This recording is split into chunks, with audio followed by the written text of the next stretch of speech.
You could have prevented this with a Simplymod phone holder. Simplymod offers a wide variety of phone holders, dashboard mods, steering wheel mods for Thrustmaster and Fanatec wheelbases. Do you want a display with all your racing information? Get a Simplymod phone holder and change your phone into a dashboard. Do you want to upgrade your T300 wheel? Get a Simplymod T300 steering wheel mod. To upgrade your standard T300 wheel to a GT3, TTE or Formula 1 wheel, visit Simplymod store now and get your next mod. Link is in the description.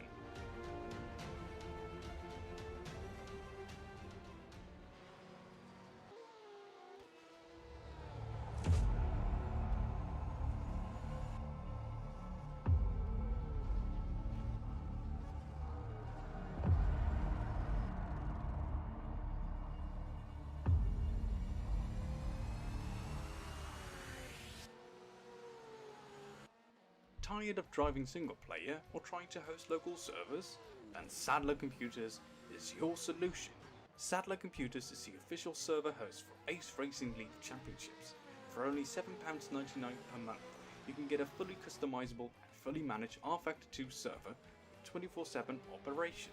Updates are done every 48 hours and private or public live timing is available. With a great customer service and optimal running server, Sadler Computers gives you a seamless experience. Get your rFactor 2 server now on sadlercomputers.co.uk.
Attention grid, will all non-essential personnel leave the grid now?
Hi. Hi. Yeah, right, okay, yeah.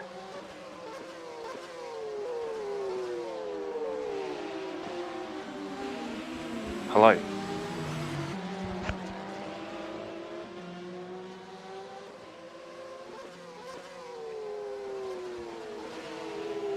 Right, how do we actually get it to work? Oh, there we are. We are talking, okay.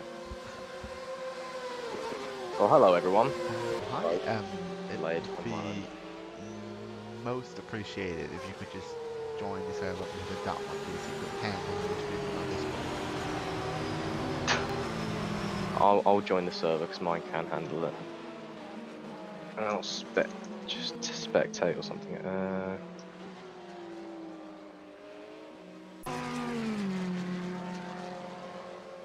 Yeah, we have commentary now. There we go.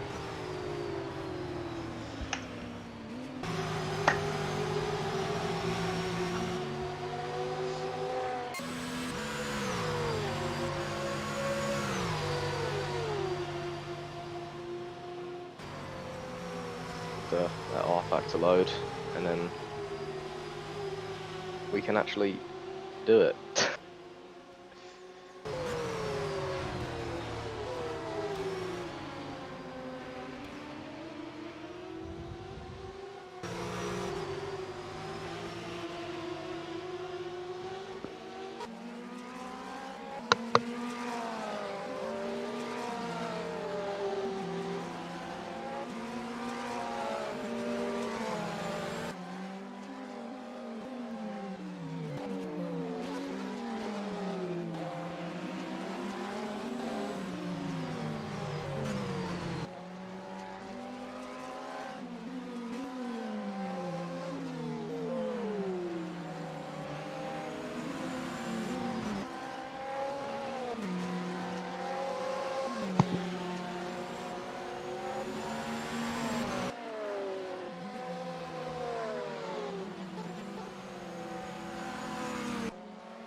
Let me just go full screen and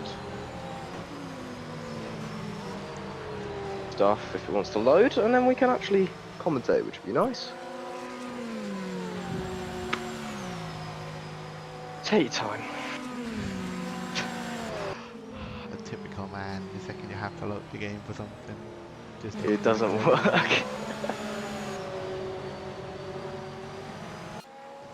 How are we gonna sync Ross's game to the YouTube stream? It's weird that it just kind of does it. Well, I mean, if I broadcast the game off my PC to you guys, then we just commentate on that, and then it should just go onto the YouTube stream. Yeah, we can do it like that. That works. So, I'll do my best to follow on with the entire overlay. Well, there we are. Brilliant. Oh, I can't remember what button it is to get rid of that one. Let me just speed it up to live, and then remind myself how to get rid of that button. Oh, actually, it doesn't really matter for us, does it?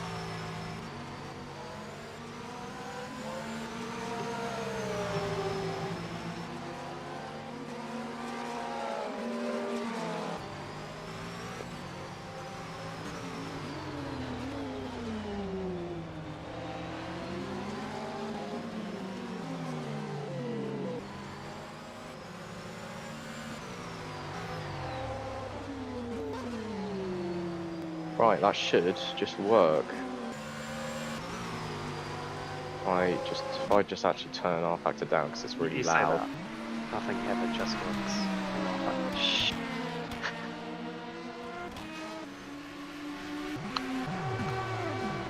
There you go, I turned it down a bit. Well, actually quite a lot. Hopefully that should just run everything right. So, stream that. There you are. You can come watch that. Well then, here we are. Actually commentating on a race. Yeah, so I'm Ross, got Lucas with me as well. Hello. Hello there, there's Lucas, and we've also got Magnus as well. So you've actually got some commentary to enjoy now instead of it just being silence and race cars. So just focus on some of the GT battles at the moment, on my screen anyway. The actual screen is focusing on LMP2 battles, and I'm not sure if it likes that. Yeah, the YouTube and your game aren't synced at all. I know, I'm trying. Yeah, we are on the stream currently on board with Jack Brown chasing down Colin Matchak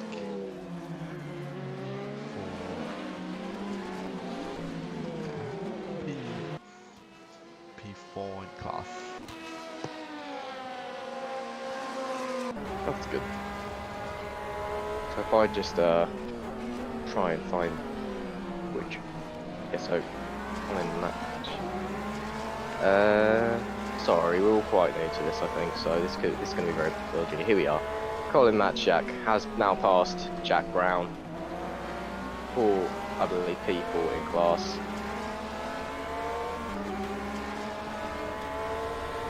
They're heading to the back section of the track now. Ferrari looking like it might start to pull away, but you never know. Jack Brown's got a quick Porsche underneath him, so he could put up a bit of resistance. There is also looking like there is about to be a DPR and LMP2 behind him. Yep, there it goes.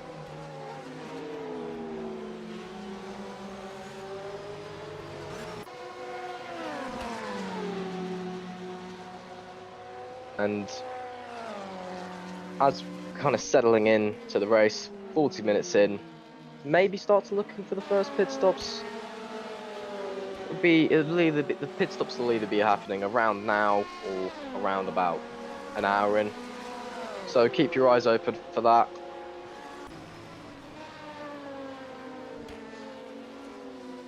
Yeah, I think we'll have the first LMP2 and DPI pit stops in a good 5-10 minutes. Seeing if that mixes anything up. So that should add some highlights or add a little bit more interest to the affair. Oh, and there's a spin there. Oh, and there is an accident. There's two coming together from two LMP2 cars there. Riccardo Pellegrini, and I'm not sure who the other car is. I think it's Harm Kirsten. Yes, it is. Possibly, I don't know. I'm trying my best.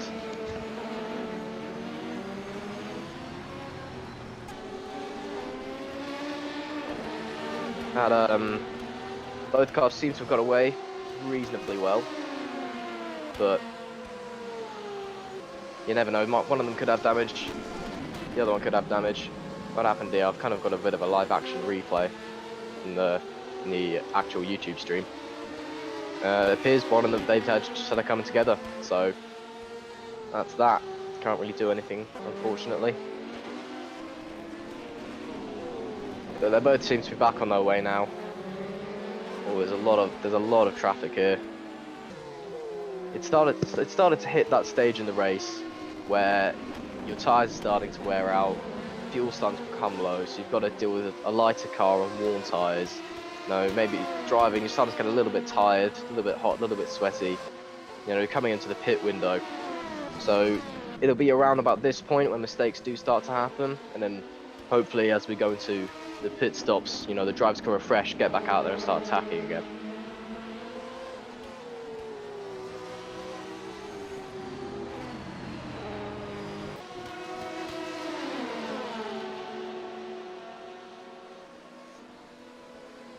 You know, I'll try to talk on the stream on mine, so my PC seems to be quite stable at the moment. That's fine. It's just gonna make it a lot easier. Well, if we have two streams going, you can keep an eye on incidents. We have a battle P3 in the LMP2 class. About to spin down the main straight. Side by side. Into the start of the middle sector.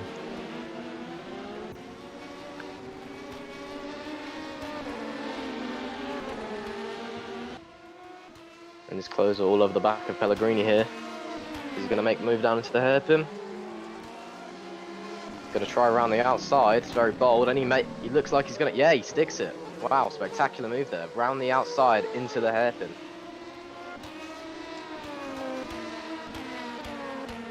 Very nice move there.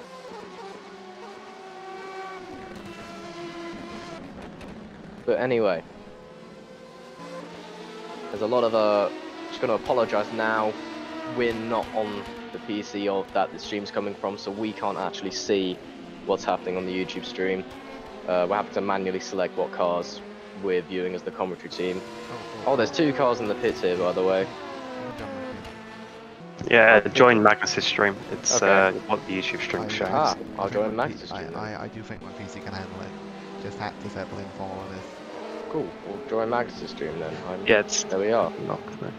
There was 2 cars in the pits before I jumped onto Magnus's stream. One of them was Stein Prinz, and I could not catch the name of the other one.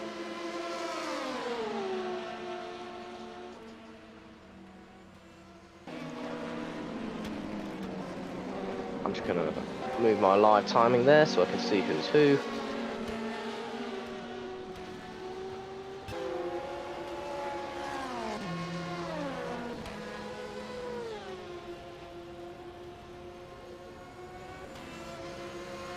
And the car into the pits.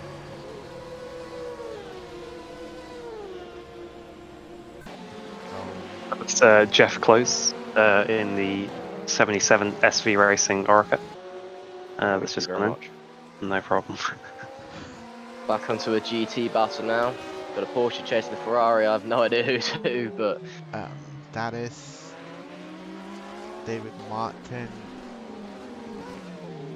chasing down Jos Vendersgaring for P6 in class.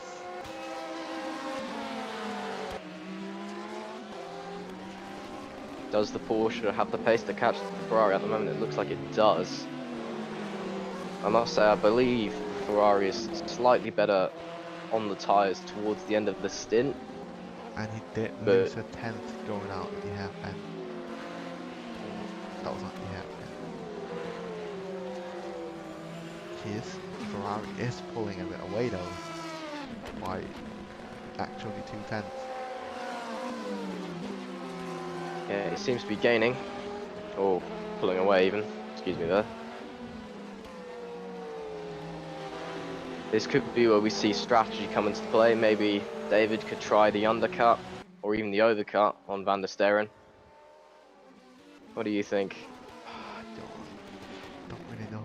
Seems a bit early to pit 20 minutes before like the estimated fuel time. Oh, you never know. Different strategies could play into effect.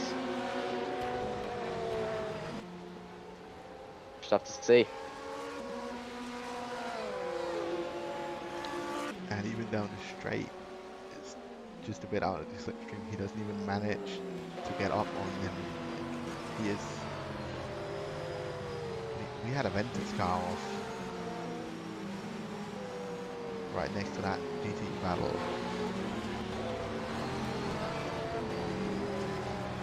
Yeah, well, that's the problem. Unfortunately, we don't really have maximum control over the cameras, and there's obviously a lot going on at once, so we can't really see all the action. We do have a battle here that's a tiny bit closer. With Jack Brown still chasing down Colin Metchak. Again, this Porsche versus Ferrari situation. I believe that every GTE car is now either the Porsche or the Ferrari, which is kind of goes to show where the balance of the speed lies in the category.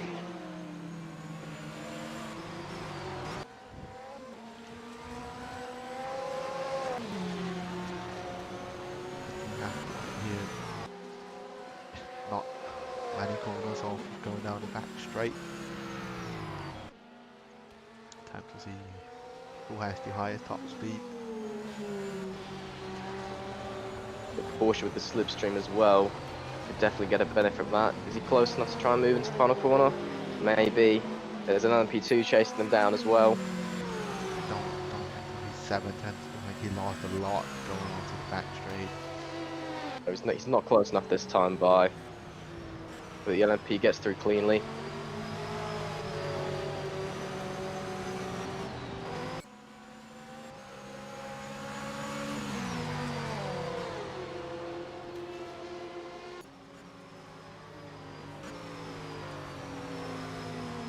I believe the leader of the DPR class has come to the pits, if I'm not mistaken. So that could show a little bit of a shake up there. That may be strategy that could just be coming into the fuel limit of the DPIs.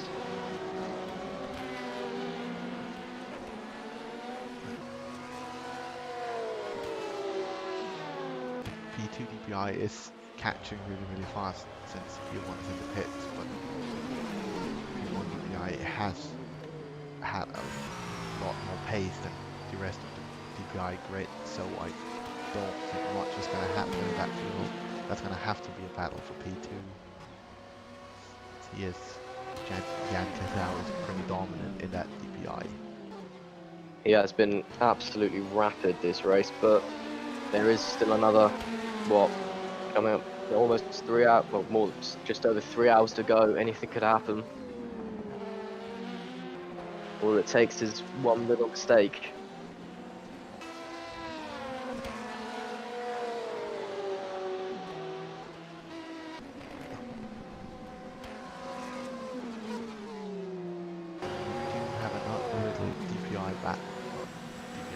Battle further down P6 again between Porsche and Ferrari. Porsche and Ferrari again, as always. Yeah, she said two best cars on track at the moment. And P2 of the DPI class has come into the pits, so it appears that it wasn't strategy, it was just the DPIs reaching the limit of how far they can go on fuel. I'd expect to see the rest of them all come in pretty shortly.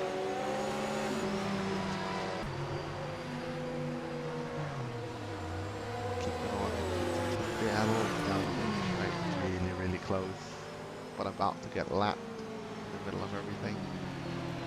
This can shake up the tyre metal completely. Yeah, this could be interesting. He's going to get both of them into one corner. That's and they touch. And round goes the Porsche. Keeps it going in the right direction. Lost out a couple of places there. Yeah, Martin did well there to keep the car out of the barrier. A bit of an unsafe lapping by the DPI car, especially mid-battle. Yeah, it's unfortunate that he's been pitched into that half spin, but he will probably have the pace to get back up there. I'm sure he will.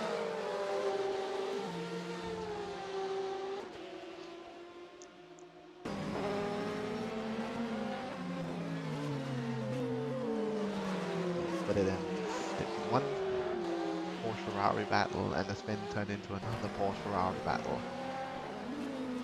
Funny how the world works, isn't it? Yeah, this is sort of the only action we have on track. Other than that, we still have Still 3 hours to go, and there's obviously the night to come as well. So we actually have a North battle a bit further down, which is the other way around, the Ferrari chasing the Porsche for P12. as they come into this section here, so hard braking into the right, very awkward corner this. Very tricky to get right. The Porsche runs a little bit wide. You can kind of get away with that.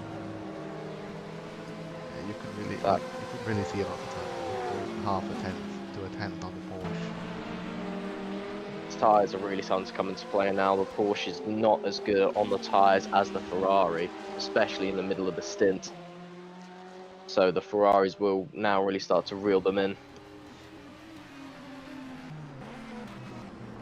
There's another Porsche just ahead of them, and it looks like they might both be faster than that one. So yeah, but the Ferrari has struggles trying to keep up, especially when the Porsche still has the slipstream. A clean overtake or a lapping for both of them. they head down the main straight now. They are. the Ferrari is really closing in now. Battle for P6 in class. Yeah, possibly being able to make a move into like the hairpin with the pace that they were going at. They did lose 2/10 going into that section.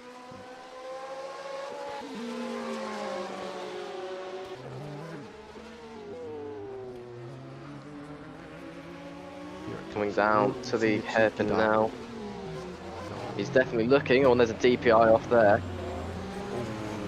And a slide over the hairpin that lost him a lot of time. It's a shame, but it's endurance racing. It's not a sprint race. You don't have to push all the time. While it is advisable because you want to go fast, it's a racing car. You know, you can sit back. You can just sit and wait and see what happens. Well, with this, we'll go to a short commercial break from our sponsors.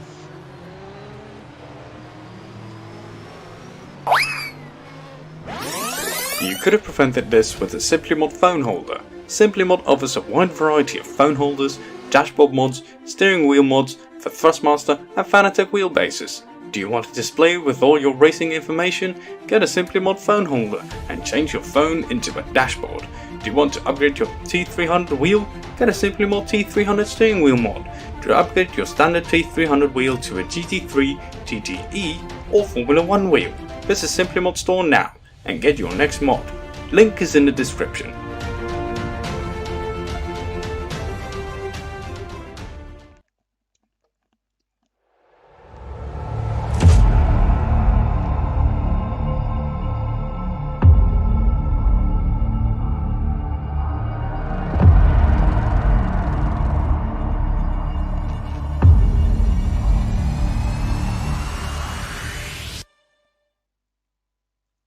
Tired of driving single player or trying to host local servers?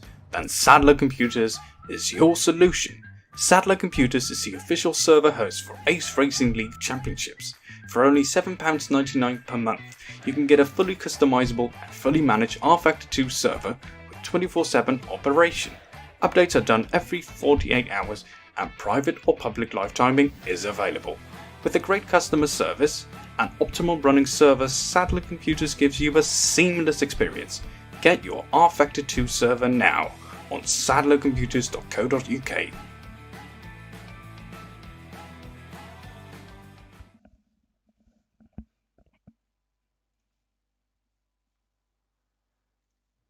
And we resume with the race. Not a lot has happened during the commercial break. The pink Ferrari that we are currently focusing on is Porsche has pulled away quite a significant margin, but the Ferrari did have just a quick slide, which you may have just caught before the commercial break, which probably contributed to that.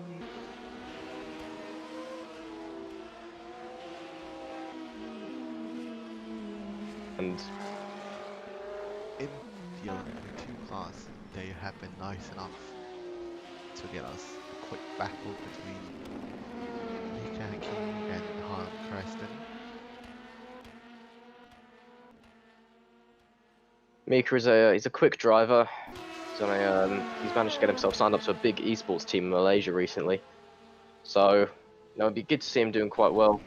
You know, he's certainly progressing up the sim racing ladder. Not that often you actually see him all the way down in P6. He would usually be competing for podiums. He does have a lot of really fast competitors here, and this is a really good way for him to show his skill. It's a really nice move around the outside of that Porsche there, chasing down the fellow LMP2.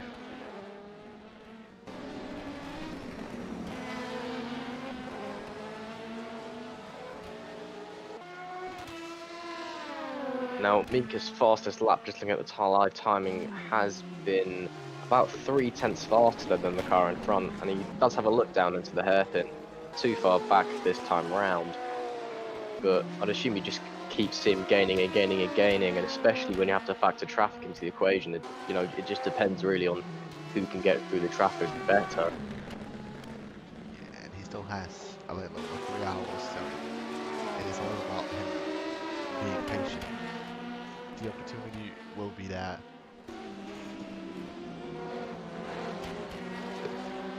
We start heading to the back section of the track. A lot of GT cars in front. They may just have to slide around. Oh, holding up them up. Person here, unconfident, being able to get around that Ferrari, and that allows Hakimi to get right onto him. He looks to make a move into the penultimate corner. Can't quite do it, but he might be able to get a run down into the final turn. That big, long, sweeping right-hander. I think he's going to be too far back.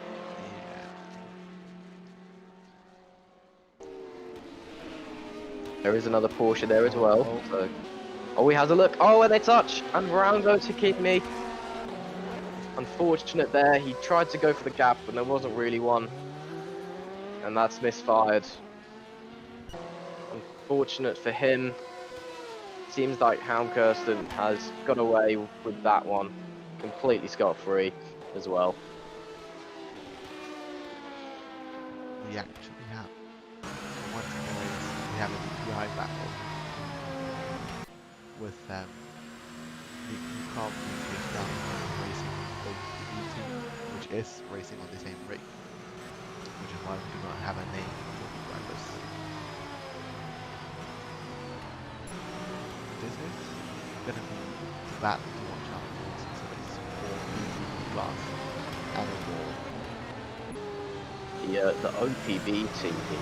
The OPP team even, sorry, its fastest lap is 8/10 faster than the 360 racing team, so that may have been just on fresh tyres with low fuel, or, you know, certain scenarios to factor in here, but, you know, that is a whole lot faster, so I would not expect to see that OPP car behind the 360 car for very long as they go past the Porsche. But they have to watch out that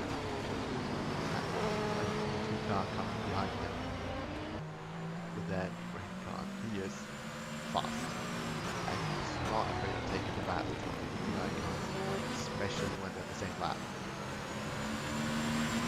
Might soon run out and make a really huge factor in this battle between these two DPI cars. Though he does seem to be a tiny bit slower, like a second slower each lap. He was the last lap, and his fastest lap was actually 3 tenths slower than the racing OPP car. And he's in a And he looks, yeah, he's looking to go sweep round the outside into the final corner. Can't quite do it. Maybe on the corner exit he can get a faster run on the switchback. No, looks like he won't be able to, but with the slipstream down the front stretch into turn 1, gets to the outside line. Can he sweep round the outside? No, he can't. might to get him up. No, it's not like that. There's a Porsche here though, and that could create issues for the 360 car. No, the Porsche duly gets out of the way. Shouldn't really be doing that, but, you know, it allows us to continue with this good battle that we're watching.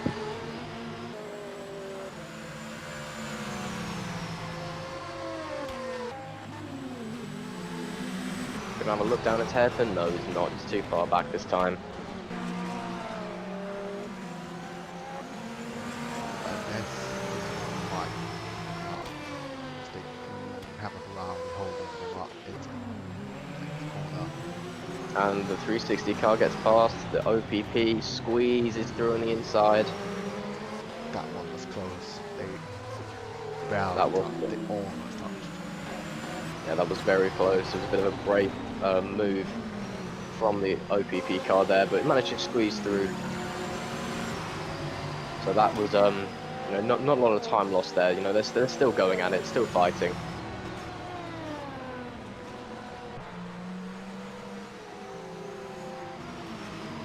Just keeping an eye on the steward reports. There's not been any penalties in the last 10 minutes. That's a positive outlook.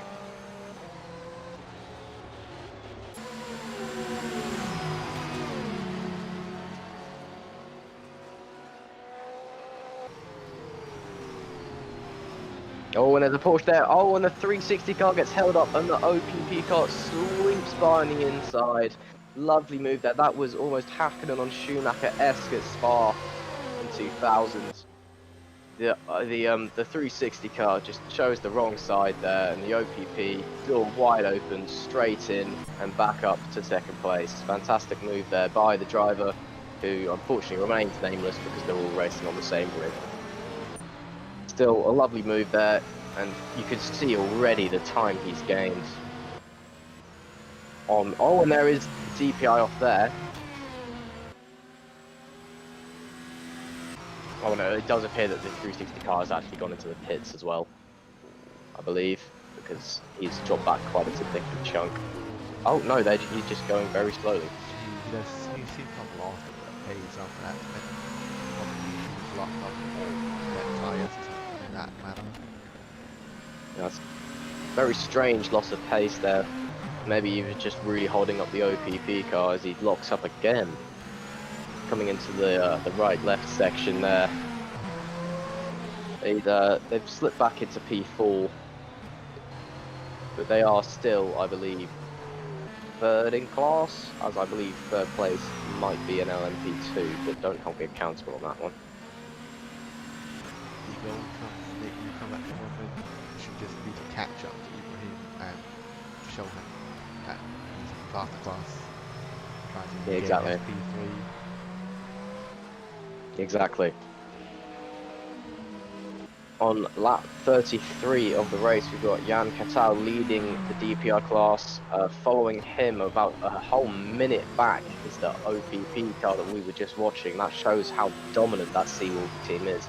With Nick Newcomb driving the 360 car, coming in third, then onto LMP2. We've got the Seawolf car driven by Ibrahim Khan leading, followed by Slovenach in the Royal Racing number 13, and then Stein Prinz for Sim Apex number 65 coming in third. And then coming back down, all the way down into the GTE category, we've got Max Janssen leading for Sim Apex, with Bioni in second for WJ Racing, and then Jack Brown in third for Seawolf, and that is Ferrari, Porsche.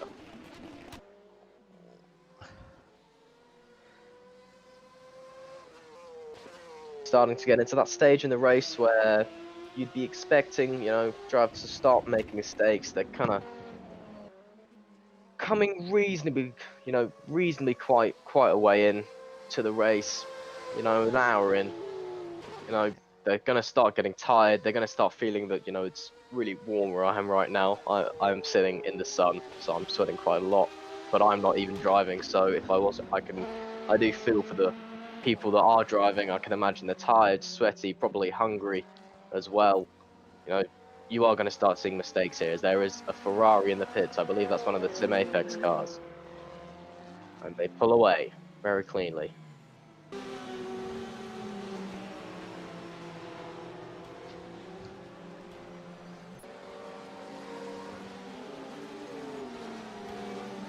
And here we have Jack Coleman just clean moving lap on Max Jansen in the Sim Apex Ferrari.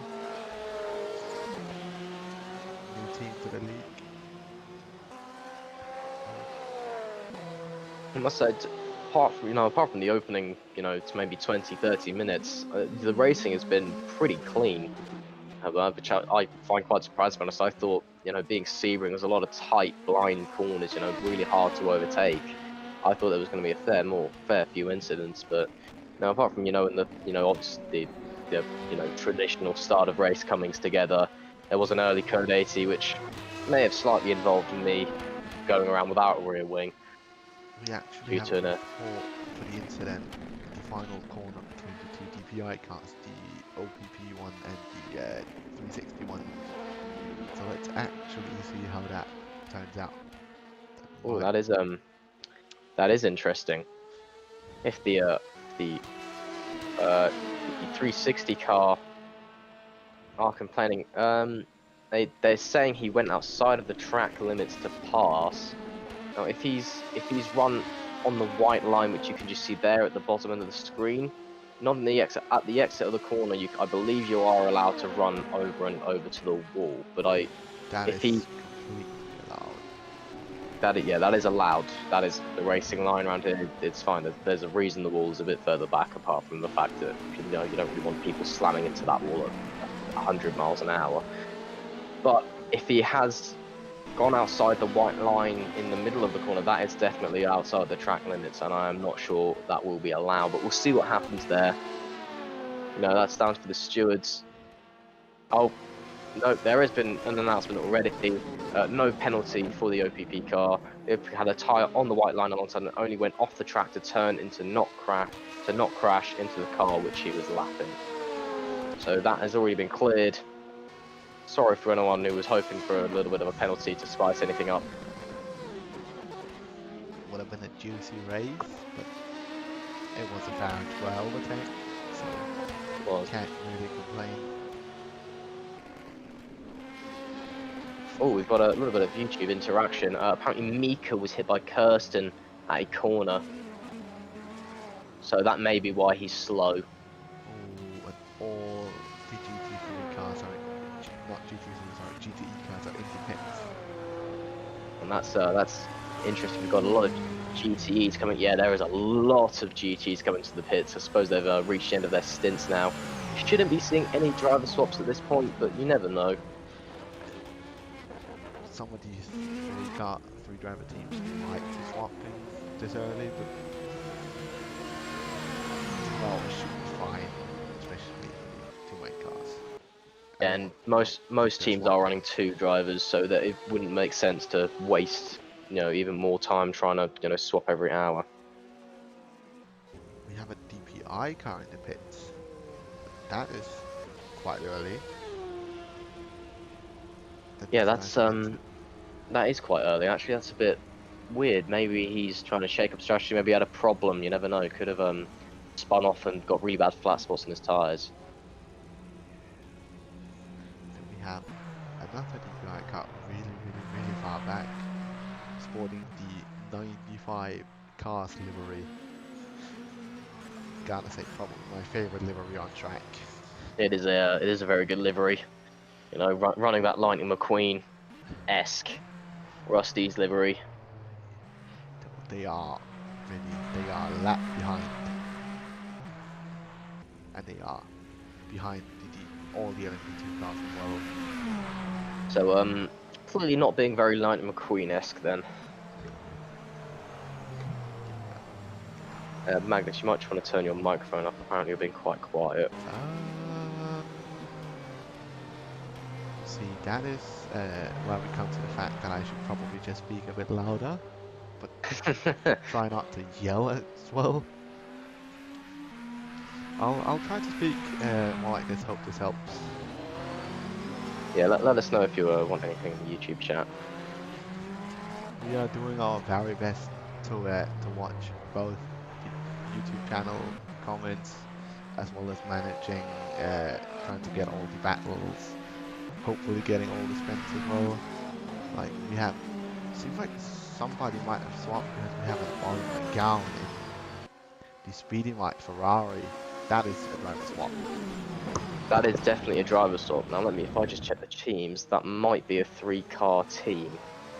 Don't hold me accountable on that. 71 speeding like car. 71 speedy Mike car. In a battle with Tim Haynes in the, I think that's the Solo Sport, and he got hit by the Solo Sport Porsche.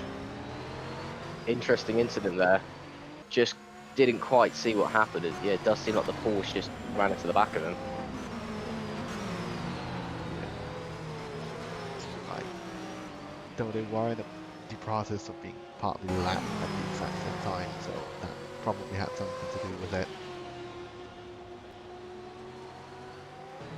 It seems like we have Max Jansen chasing down P1 again. 7th and behind, slowly gaining each from corner to corner. That 68 Sim Apex car with Max behind the one, it's been absolutely rapid today. Excuse me there. So no, I wouldn't be very surprised if he does manage to catch up to the speedy Mike car ahead of him. You know, he's gaining very fast. As, in practice, I thought that the speedy Mike car was the one to beat because on sheer qualifying pace, they were extremely fast. But it seems that the Sim Apex car just has the better race pace today. Ooh, he makes a bit of a mistake, runs a bit wide. See, that's where the speed and white experience comes in. They are consistency at its finest, I would say. They know how to race for long periods of times. I do, and ooh, Janssen trying a bit of a daring move. That didn't really quite look What off. was that? Yeah, Was that just yeah. a touch or just some self-made oversteer? I think it was just a bit of slight oversteer. LMP2 coming in to try and interject into our battle and ruin our fun as well. Janssen runs a bit wide again. Like you said, you know, the Sim Apex guys, you know, Janssen has been absolutely rapid, but the Speedy Might, you know, experience, they've not been the fastest car on the track, but they are consistent, you know. Yeah, if they win, they're gonna. They are fast, but they're probably gonna win off pure consistency in this race. Like, To put it into context, the 68 Sim Apex car, which we're currently watching, its fastest lap was 9/10 quicker than the Speedy Might Ferrari is chasing down, but you know, just can't get through. Partially, you know, Sebring is a difficult track to overtake, partially because the Speedy My car is just so consistent. You know, it's hitting the same lines every corner, every lap for however long we've been racing. yeah, if we look on the current lap with live timing, Max is 4 tenths behind in sector 1, though he did gain 1.5 in sector 2. So they do seem like they're on quite equal pace actually. So, oh, and Kevin Ritter has gotten a penalty. Ooh, What might that? That's probably, I would assume, some sort of contract penalty or something. that is interesting. As the Max Hansen again looks to the outside, can't quite make it. Maybe trying to cut back up the straight. Oh, He's got a really good run down this main that's straight. This right. is going to be where it happens. This is gonna be a position for Joe, and the Shea might be able to pull him back into turn 1 on the exit, or And holding he it holds around it the in outside. line. The Speed Mike car holds it around the outside. Jansen's got the inside for the next corner though. This is lovely And the racing. Speed Mike, this is fantastic racing. The Speed Mike car holds onto that lead. Dixie is driving fantastic. He's driving a superb defense against Jansen here. And all the while, we've got Nicola Bioni catching them in the WJ Racing 53 Ferrari. And there you can see him just there. Every time they're battling, he is just pulling them in.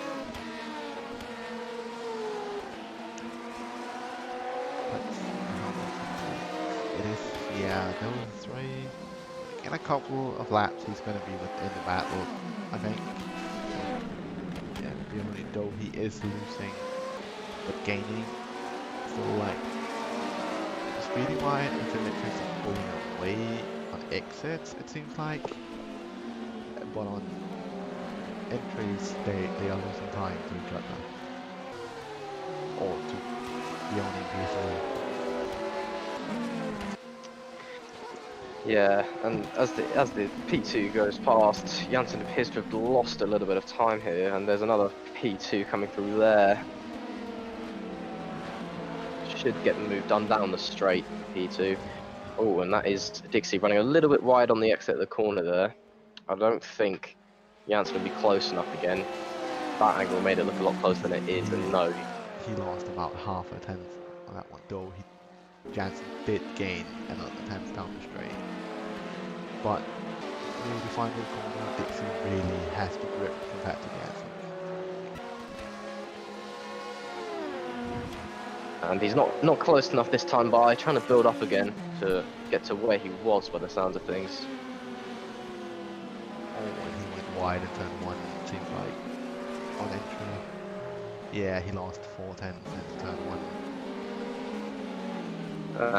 That's again showing that Speedy Mike consistency. You know, Jansen is pushing, and he's starting to make these little mistakes. You know, he's an hour and 20 minutes into his stint coming up to now. You know, he's going to get tired. You know, the tyres, you know, especially when you push more and more, the tyres do drop off faster and faster as the temperature builds.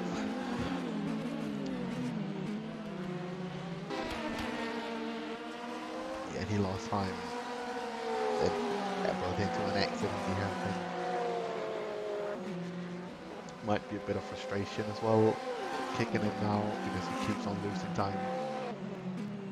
Yeah, it's incredibly important to keep a level head in terms of this. I am absolutely atrocious at keeping a level head. I get angry so easily on a racetrack or a virtual one anyway. I know exactly how you feel. Hopefully Max is a bit better at, you know, staying calm than we are. We love when he does that. He's still, you know, his pace has started to drop off now a little bit. He's now he was 4/10 slower on that last lap. You know, Dixie has started to raise the pace a little bit as well. Dixie's best lap is now actually a 10th faster than Janssen's. Dixie on this lap is actually around 3/10 slower combined between sector 1 and 2. Oh, was that a touch? Tiny bit of contact, I think, not damage, or not any Well, major if loss it was time. contact, Janssen got away with it. It was a bit too close to comfort for the Sim Apex driver there, I think.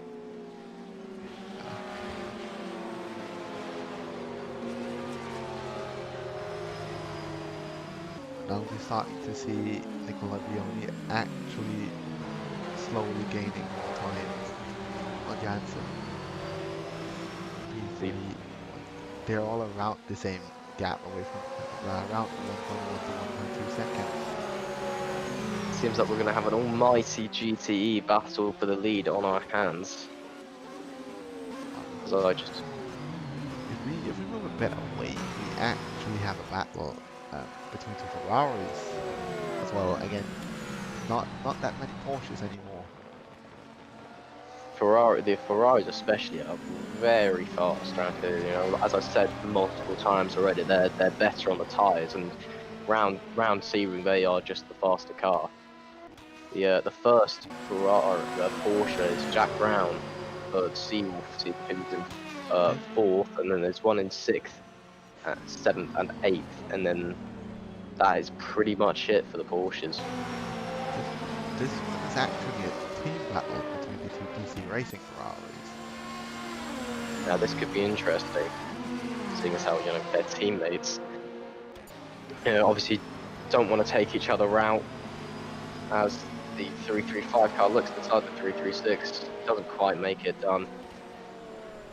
They've got a team manager somewhere. He is surely getting quite nervous right now as a LMP1 dives down the inside. This might be a virtual race, but any points count in any race, really. Like, a crash that kicks you out is still a crash. That's a lot. Like, that team currently sits to score 3 points in total. We don't have a constructed standings. This is all car on car basis. And they're side by side here. Yes, this is as lovely as the racing P1s. And there's a Sim Apex P2 looking up behind. They're side by side into the right-hander. Wow, some fantastic racing going on here as the P2 tries to get involved around the outside as well. Wow. That was some really good shots. That was. P2 just maximizing that further around the outside. I believe the 335 has actually passed the 336 there as well, so they have swapped places, unless I'm mistaken. I do. You could be right on that one. They are basically almost the same number and the same livery, so it's sort of hard to see when they swap. But yeah, it seems like they have swapped. So clearly side. Yeah, looking at the live timings, the 335 car is ever so slightly quicker at the moment. So, but he does run wide through there. So we'll have to see what happens. Last lap pace, they are equal, and fastest lap they are equal. Those are drivers of the same skill level racing each other. This is pure racing, but seems like the 336 went really wide at turn 1. He went probably messed up some very braking. deep into, yeah, he went very deep there. He's lost a lot of time. And I can see on live timing that Max Jansen in P2 is gaining a tiny bit of time and pulling away from P3. He is actually just around 1/10 faster this lap. So this is, the battle for P1 is going to be a back and forward, probably throughout the entire race. It is. As we come up to 2 hours and roughly 40 minutes remaining, we are also going to see the sun start to set pretty soon as we head into the night here at Sebring.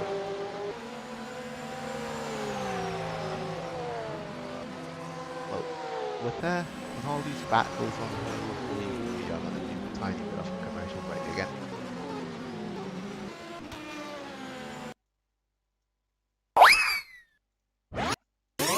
You could have prevented this with a Simplymod phone holder. Simplymod offers a wide variety of phone holders, dashboard mods, steering wheel mods for Thrustmaster and Fanatec wheelbases. Do you want a display with all your racing information? Get a Simplymod phone holder and change your phone into a dashboard. Do you want to upgrade your T300 wheel? Get a Simplymod T300 steering wheel mod. To upgrade your standard T300 wheel to a GT3 TT.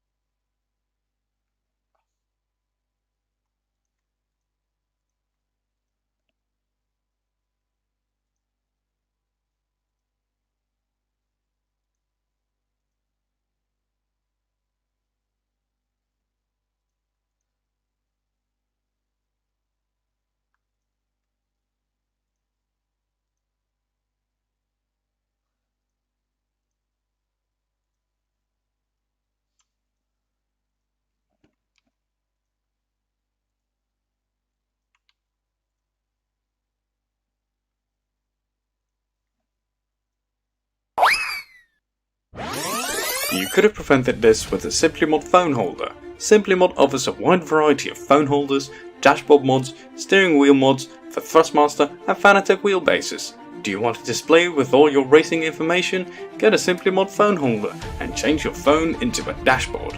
Do you want to upgrade your T300 wheel? Get a Simplymod T300 steering wheel mod. To upgrade your standard T300 wheel to a GT3, TTE or Formula 1 wheel. Visit Simplymod store now and get your next mod. Link is in the description. It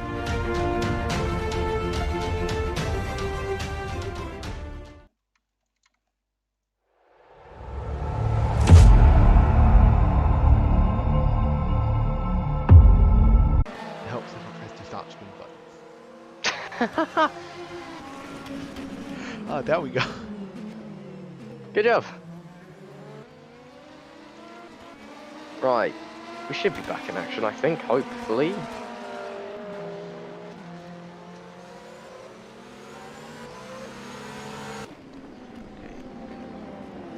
And we are back. Yes, stream is up and running. PC freeze quickly. That should be fixed for the moment. And let's hope it does not happen again. Yeah, thanks for bearing with us there, guys. So, if we go back to the stream, we have Ricardo Pellegrini chasing down Slovenak, Nash, other than that, Nash, 4P2 plus. Again, we've got another teammate battle on our hands here, so this could again be interesting, as we were discussing before we had our technical issues. I again do really apologize to everybody. Oh, and in the Discord, we've got a thank you so much to the commentators. You're very welcome, Alex. We're trying our best. Man, I really do appreciate you coming on as well. Oh, it's fine. I was happy to jump on. You know, I'd spent all that time. I was ready to. I'd set aside a solid afternoon. Had to retire in 20 minutes. So I thought, you know, no one's commentating. Might as well jump in there, see if I can help. Yeah. So it's not a problem. We really appreciate it, your understanding. GT as well, we actually have Max Jansen has gained almost half a second. We did see one more off due to issues. As well as we have Edward Hoekstra, pretty close to Johan Van Doren. Commentators continue to keep Ferraris. Go back to that battle. There was also a LMP2 car complaining about a GTE car driving too slowly when they were lapping them, which was a bit interested. But we won't touch on that. That's not what we're here for. As we are focusing on these two Ferraris here, again, if you'll excuse me there, the DC racing cars still going at it. You know, I'm surprised, you know, that the 336 car has managed to catch back up the 335 car, especially after the small mistake it had in the first corner. I probably lost about half a second to second. It's just well, persistence in these type of races. You just have to keep going, keep your head down. I can see on live traffic as well that that's exactly what Max Jansen has done. He is starting to get really close to that, and speeding my Ferrari, the P1 class, and they have really pulled away from Nicola Leone, who is 8 seconds behind Max Jansen.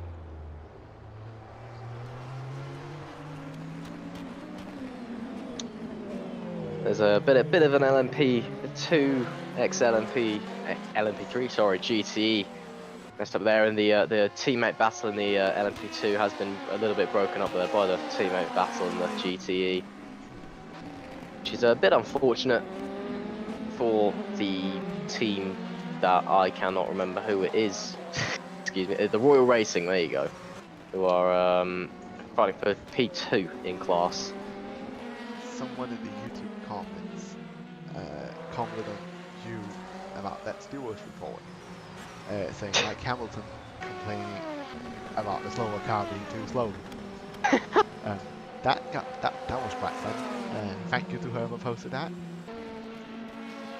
I mean, to be fair, when you're in a faster class, it does get very frustrating when you get stuck behind a GT because you need to clear them as fast as you can.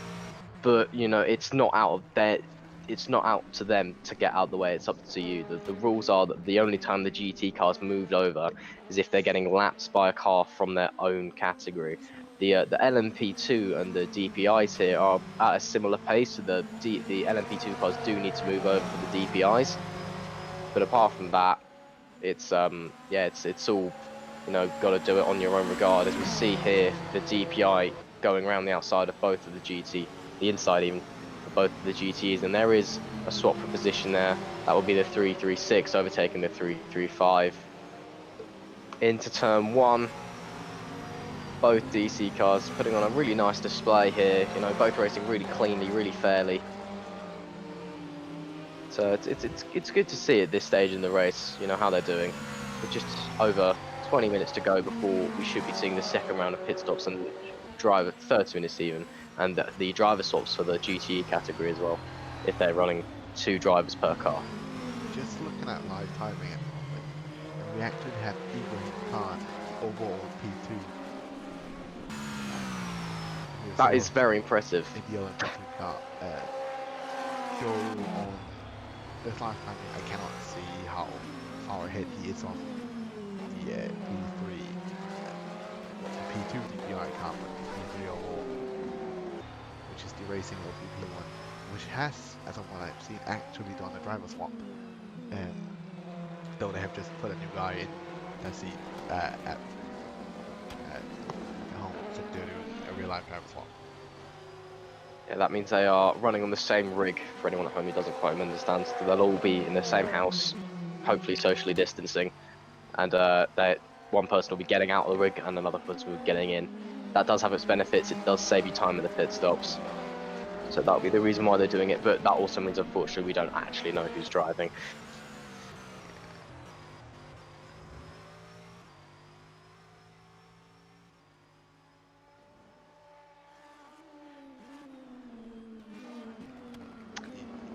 that about?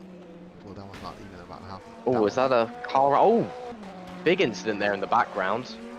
I think that was an LMP2 getting sent skywards. I thought I saw him at 90 degrees to the track when the Ferrari just flashed past, and then I assume someone else hit him. Not really sure what quite happened there. I just missed it since I actually read that the racing OPP car swapped drivers 5 minutes ago in the pit lane. That must have been during the downtime, or right by the end of the downtime of the stream.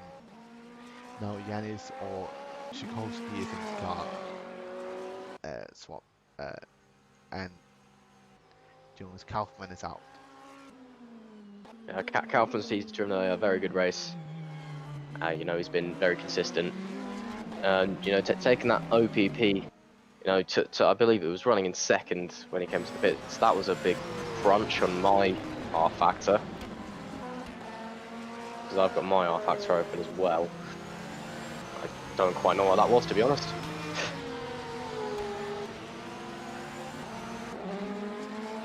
And we've got one of the P2 cars in the pits. Oh, he's not in the pits anymore. I take it back. Oh, but he didn't come out then. Just as I was about to report on something exciting and he leaves. Oh well.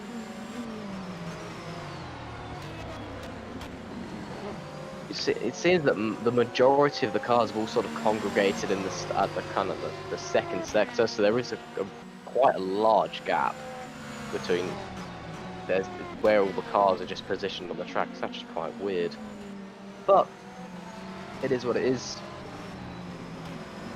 For anyone interested, we've got 4 retirees today, so we've still got 31 cars running, 4 retires.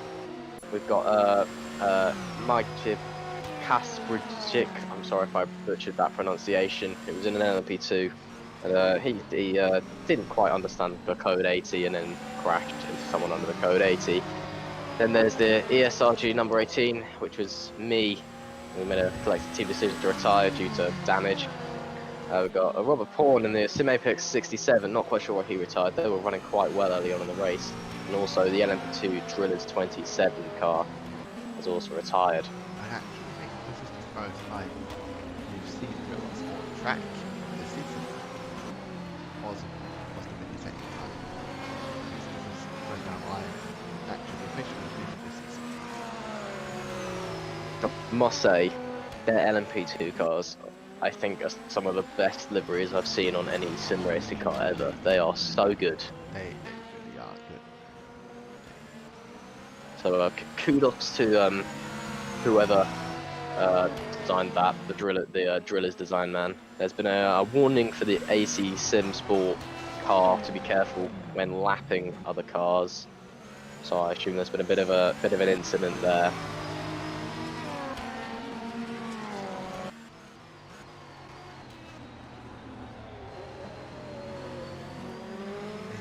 Sims fielding 222 and 4 DPI cars. Wow, they have the 222 is last of all the prototypes, and where's the other ones? Why am I just the other one is not attending the race. Ah, that makes sense. That is a bit sad to get that reported when you're already back. Oh, bit of a slide there from the OPP car. Managed to keep it in a straight line. Wow, that was a great save there by the driver. As they continue to just bang in the laps, running in second in class, I believe. Yep, second in class. Yeah, the goal for him is just to pull away from the though last lap he was 2 seconds faster, so that must have happened something with the 360 car or heavy traffic. I mean, the gaps at the top end of the field are quite ridiculous. To be honest, the Yankatu in the Seawolf car is 80 seconds ahead of Ibrahim Khan in the Seawolf LMP2, which happens to be in second place. Oh, 80 seconds ahead of the LMP2. Yeah. He's 100 seconds ahead of, which is almost 2 minutes ahead of the racing OPP car. That's quite a margin if the Opel Pico wants to have a shot at the win overall, but still second in category. You know, still you know, doing well. So you know you can't take it off, especially when the Seawolf DPI is so dominant.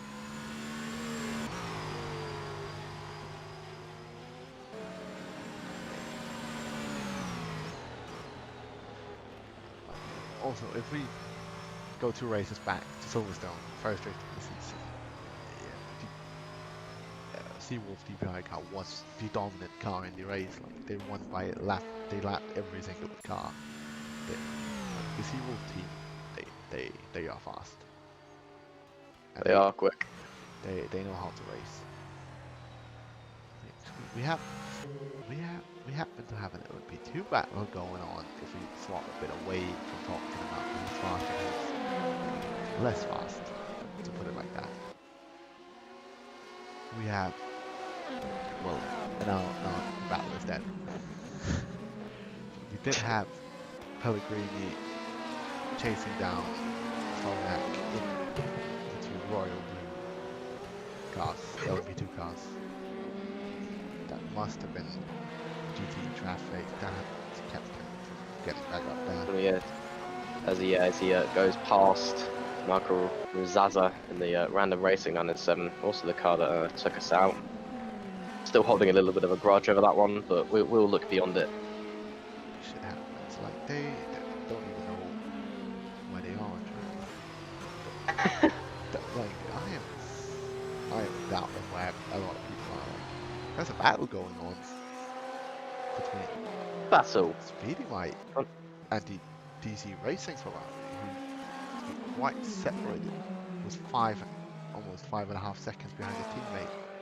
Something big must have happened to them then, if he's lost his teammate. Yeah, they were right on top of each other, you know, just 10 minutes ago. So it's a bit interesting to see, you know, how far back he's dropped. Maybe he's just been more harsh on his tyres. You know, they're on everyone's on the same set of tyres pretty much on the hards.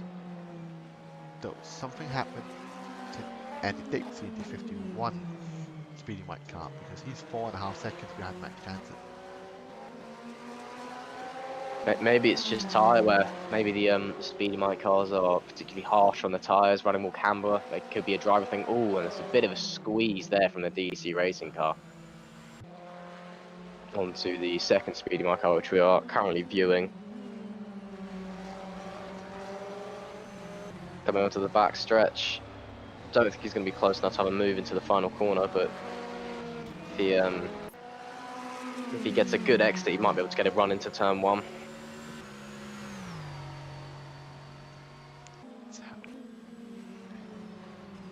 We're coming up to about 20 minutes from halfway distance now, so that should be when you see all the GTD cars pit for the second time, and if logic prevails, that will be when all the driver swaps happen. So keep your eyes peeled. There's going to be a lot of action in the pit lane in about 20 minutes.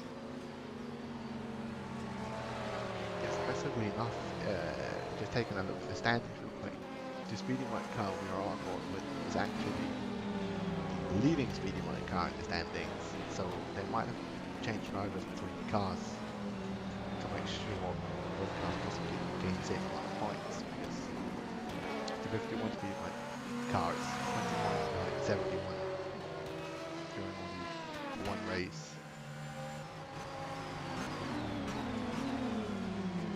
That's interesting. Still, this Speed Mike, this is the 71 Speed Mike all over the back. The 355 DC Racing car. Actually, I think he's dropped back a little bit over this last lap, to be honest. That may have just been due to being lapped by the LMP2s and DPIs that are coming through. But I mean, it's still 20 minutes to play for in this stint. You know, anything can happen, so it's just got to wait and see what happens.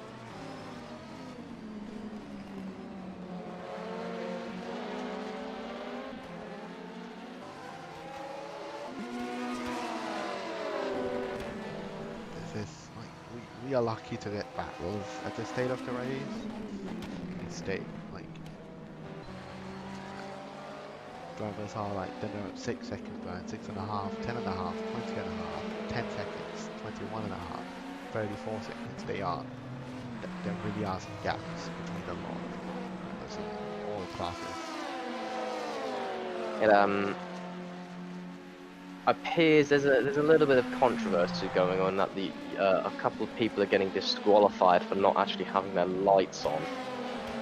So obviously, it going into a night race, you do need your lights on, obviously, to be able to see. Frankly, the way rFactor handles is that if you don't have your lights on, you get disqualified. Which is probably, yeah. So it looks like Stein Prinz in one of the Sim Apex LMP2 cars got disqualified for pressing a wrong button, which is quite harsh. But looking at the live standings, he's still 13th overall. I'm not quite sure where that is in class. Looks about 6th, 7th or 8th in class, so he's still in the running. He is 8th in class at the moment. 8th in class. Thank you very much. And which is sadly he lost in class, though it seems like he is slowly gaining, so he must have been DQ'd and un-DQ'd to get back in the race.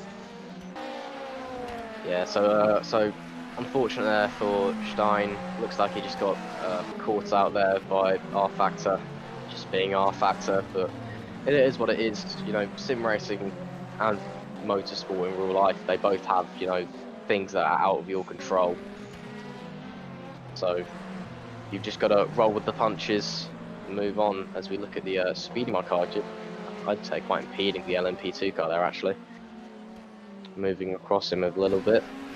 Oh, I see somebody in chat is talking about being reported. That's one of the non-attending Sim Apex teams who got reported for something. Don't really know what it was. We just question if they got reported for something. Which is That's a bit confusing. it's a bit funny that they got a warning for driving way too close to the GTE cars. Though I think it's supposed to be the 66 one, which is the one stage is driving in. So it's probably just a typo from the stewards. That is bizarre, and there is someone else here as well who's been disqualified for flashing their lights. So it appears rFactor just hates everyone. Typical, but that was a big crunch on my rFactor. Someone has gone off in the first corner. I think that's a LMP2 that's just gone off in the first section. We actually have something that seems to be in two battles along right here for P5 actually, between Kirsten and Dionysius Faros. Yeah, KBR 24 and the SV77. You know, it's quite close between the two, only about 5/10 gap. So you know, coming into the pit stops, you know, people are tired, but it's also they're knowledgeable that this is the back end of their stint. And to speak from personal experience, this is definitely the slowest point in the race. When you've hit the last bit of your stint, time practically just stops. 10 minutes feels like an hour, and you know, you really just want to get that move done. So hopefully we'll be seeing a little bit of action anytime now. I think we just had a swap for P2 between and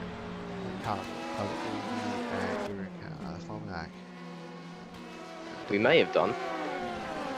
Just saw they were within a tenth of each other, but might just have been a slight mistake that kept Slovanak behind. I mean, they are both in the same team, so it's quite hard to tell sometimes. Yeah, they are 1.5 minutes behind Ibrahim Khan, who has really been dominating that class. Like, his fastest lap is almost 2 seconds faster than the guy in P2. And his to put it into perspective. And his last lap is a second faster as well. Like that. Put it into perspective, you know, he's lapping quicker than the second place DPI, and he is second overall, not just first in class, but he's second overall. He is beating practically all of the DPI field apart from that dominant Seawolf car. You know, it's an absolutely mega performance by Ibrahim Khan here today. You know, hopefully when the driver swap happens, you know, whoever replaces him, I don't know who it is off the top of my head, can keep up that pace. That would be really, really lovely if they could do that. Though it would be nice to see them get into a battle because, to be honest, there is less screen time when you are just alone on track. Like he is just driving. The definition of like driving in circles is what he's doing. I mean, it's all well and good going out and winning. You know, that's fantastic. You know, we all want to win, but you know, it does get a little bit boring when you're just out there lapping after lapping. You know, it becomes a bit of an unscheduled test session. So while everyone wants to win, you know, we also want to have a good race. You want to put up a fight. You know, it's a lot more rewarding to you know finish second in a tight battle than to just dominate, in my opinion.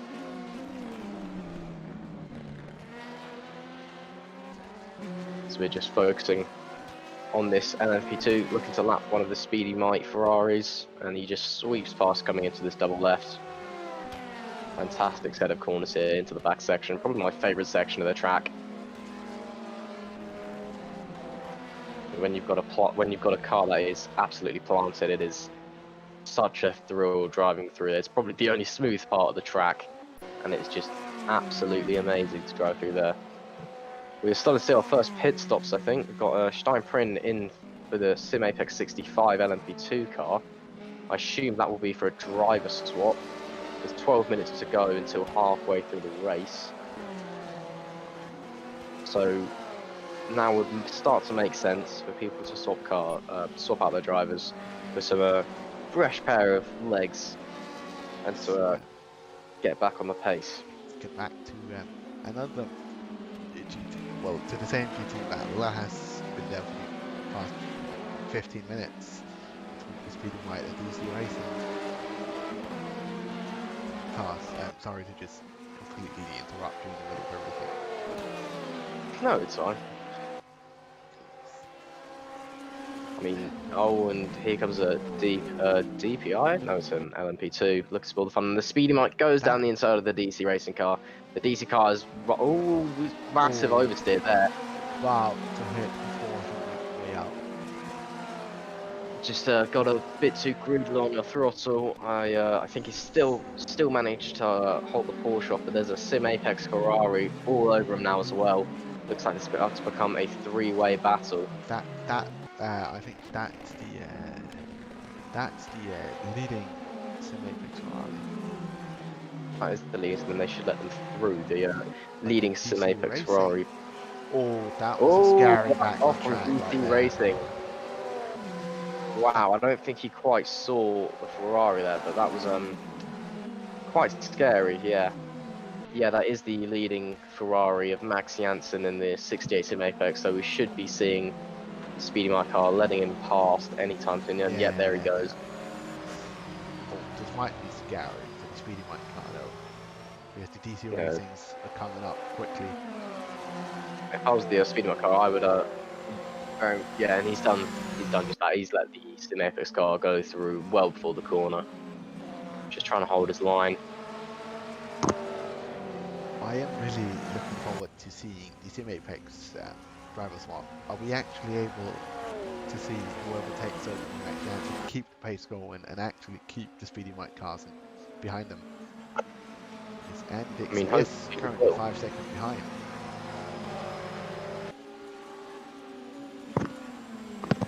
Oh, and I think Michael Rizaza in the random racing car has come in for a stop-go penalty.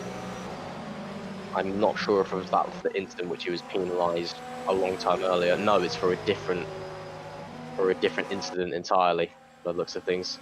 So that is the second. No, it's a drive-through for the random racing, but that is the second penalty for that 997 Ferrari now.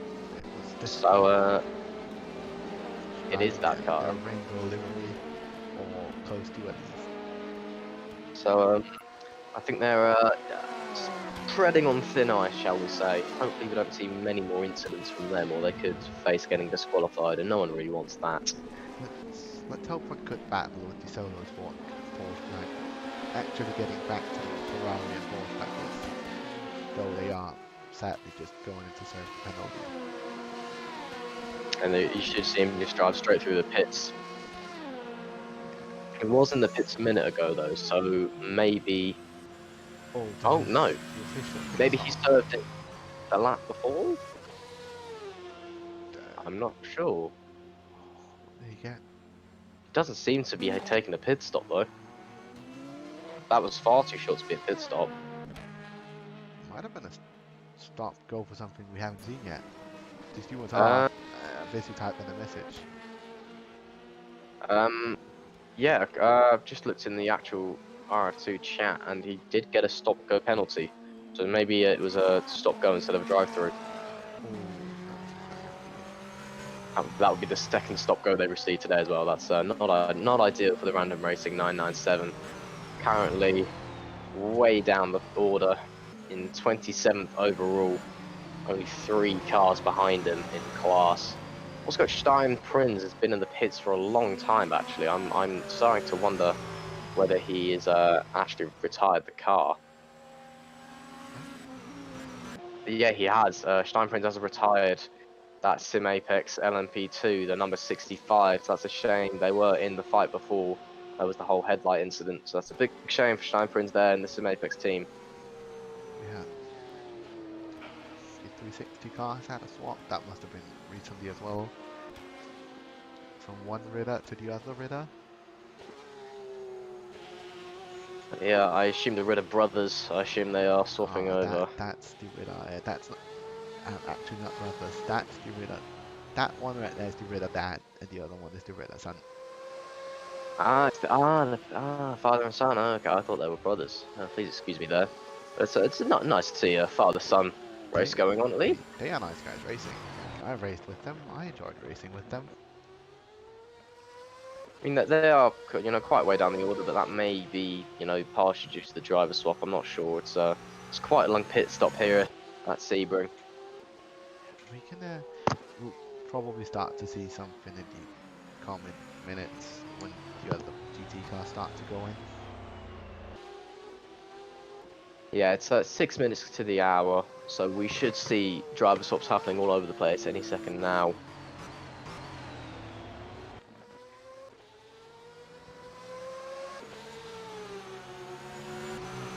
Yeah, we don't really have much action going on at the moment. A lot of people are just laps down or really far away from each other.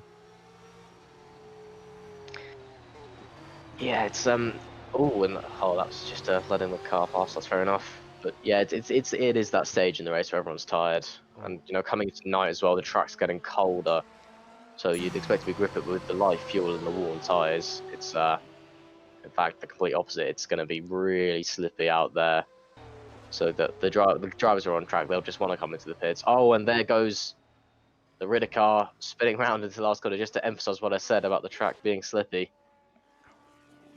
Those must be, I would assume it would be worn tires, but wouldn't really add up. Would sort of add up, but still not really, because we don't really know when the driver swap happened.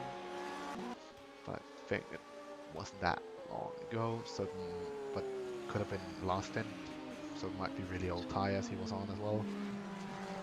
Maybe. Well, all we know really is that he's Span, and that's all the information we get. So. Yeah. And looking onto Discord, one of the Royal Racing LMP2 cars got a drive-through for hitting a GTE car. Must have been that part we watched with the DTC racing cars. It's interesting that I was again. I'll reiterate what I said about an hour ago. I was expecting there to be a lot more incidents. It's Sebring's a very tight, bumpy track, very hard to overtake. So it may seem that there's a fair amount of incidents going on, but by my standard, this has been an extremely clean race. Especially when we saw what happened in Daytona in the first couple hours. It's a bit of a mess, if I'm brutally honest. It's lovely to see some clean racing going on today.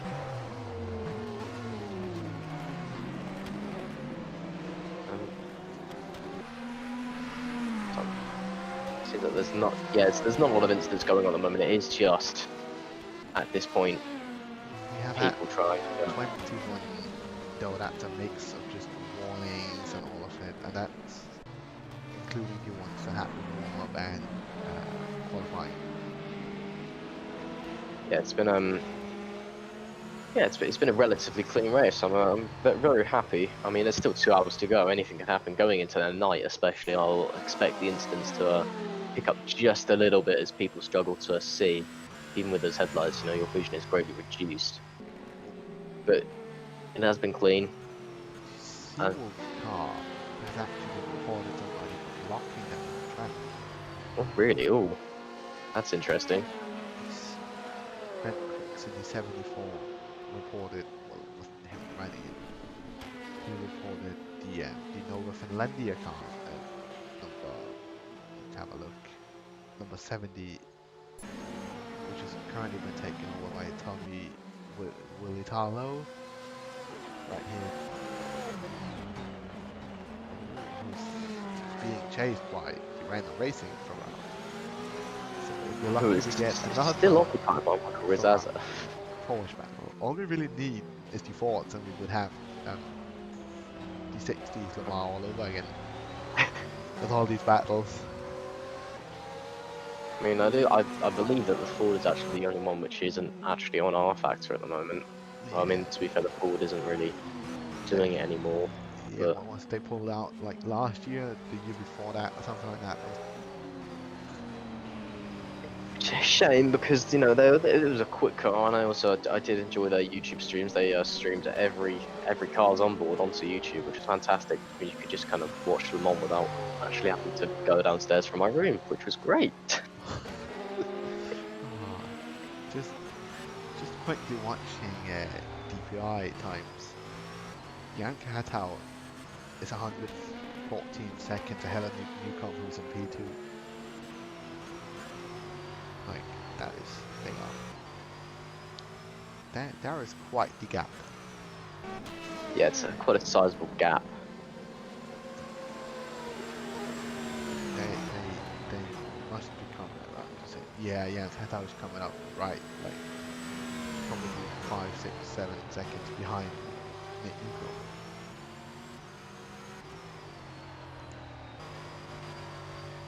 Just responding to the YouTube chat, we do have live timing. I'm not sure if we're actually allowed to give it to you though. But if you're on the servers, the Discord server, you do have share the live timing. All right, There shouldn't be an issue. I will just put the live timing in the YouTube chat now for anybody who wishes to view what we can see. Just copy that link, paste it into your web browser of choice, and you can get all the information you need. There we go. With Nick Newcomb entering the pits, Jan Katau officially has lapped everybody in the race. Wow, that is dominant. Possibly except for Ibrahim, but I would think he had as well. That is. Yeah, Ibrahim has definitely been in the pits because we've now got Nick Newcomb and the OPP car ahead of them. But the 360 car driven by Nick Newcomb is in the pits as we speak, so I'd assume he will drop back and we'll get a driver swap as well. Yeah, the Jan Katau, absolutely stellar performance by him so far. He's just dominated from start to finish. There's no other way to put it. It's sheer annihilation of the field. Amazing race, like everything has basically gone like they wanted it to, like clean off the start and then just slowly been pulling away each lap. I don't know what Seawolf have done to that car, but they've put some very quick drives in it, and they've got a very fast setup on it, and the combination of those two is what you're seeing here. Question is, can we see 8 Williams because starting to be And there goes Ibrahim Khan coming up. Sorry, not Ibrahim Khan, excuse me there. Yeah, and Katau again. Oh, down the back straight, right? It seems like going into sunset, though sunset is a bit late to call it. It's more or less like the sun has set at the moment. And the driver changes are starting to happen. Nick Newcomb has been swapped out. Aiden Williams going in for the 360 DPI car. They are now third in class, fourth overall. impressed the SeaWolf car has not pitted yet. Like, they must have some magical fuel saving strategy. I mean, if you're that dominant, you may as well just run the lowest fuel setting. Yeah. But There is the rule, he can only drive 70%, which is less than an hour, that's about 40 minutes. And if I as soon just as get he my exceeds that, he's disqualified afterwards. if I just get my calculator out on my phone, if I can find it, I can do some quick maths, and 70% of an hour is 42 minutes. So the maximum time you are allowed to be in the car is 2 hours and 42 minutes today. But I do expect him to, he's probably gonna come in within the next 2 or 3 laps. Don't really see a reason why not to come in. I mean, if you're this dominant and the car's behaving fine, there's no reason to come in. He is in a class of his own today, so.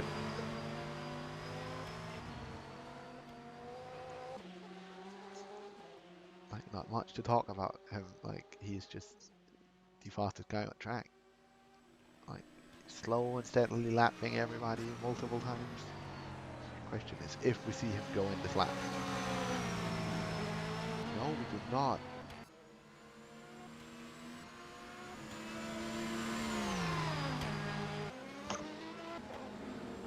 If we go a bit further down the grid, back to the GT cars, we have another battle going on between Ferrari and Porsche. I mean, what else is there to have a fight between? And that seemed like an overly easy overtake. I think the Oh, okay, he's fighting back into the hairpin. I was going to say at first I thought that he might have been letting him through on blue flags, but no, he is fighting back. So it looks like we've got a bit of a three-way fight on our hands here. I do think whoever's in the back has been a lap. Obviously, if they get the chance to unlap themselves, they're completely free to do so. Or just try to unlap themselves.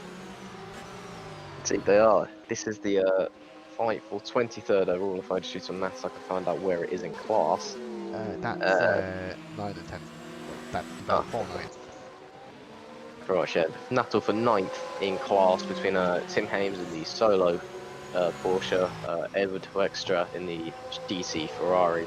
Just and on that time, the Porsche in the back, the Seawolf one, is actually ahead of the two cars battling. Is it? Ah. So. That's the Seawolf's car coming up behind them. And now going straight past them. Blink and you'll miss it. It really is like that. Like, it's mad how fast he is. They must have done something to his engine without us knowing.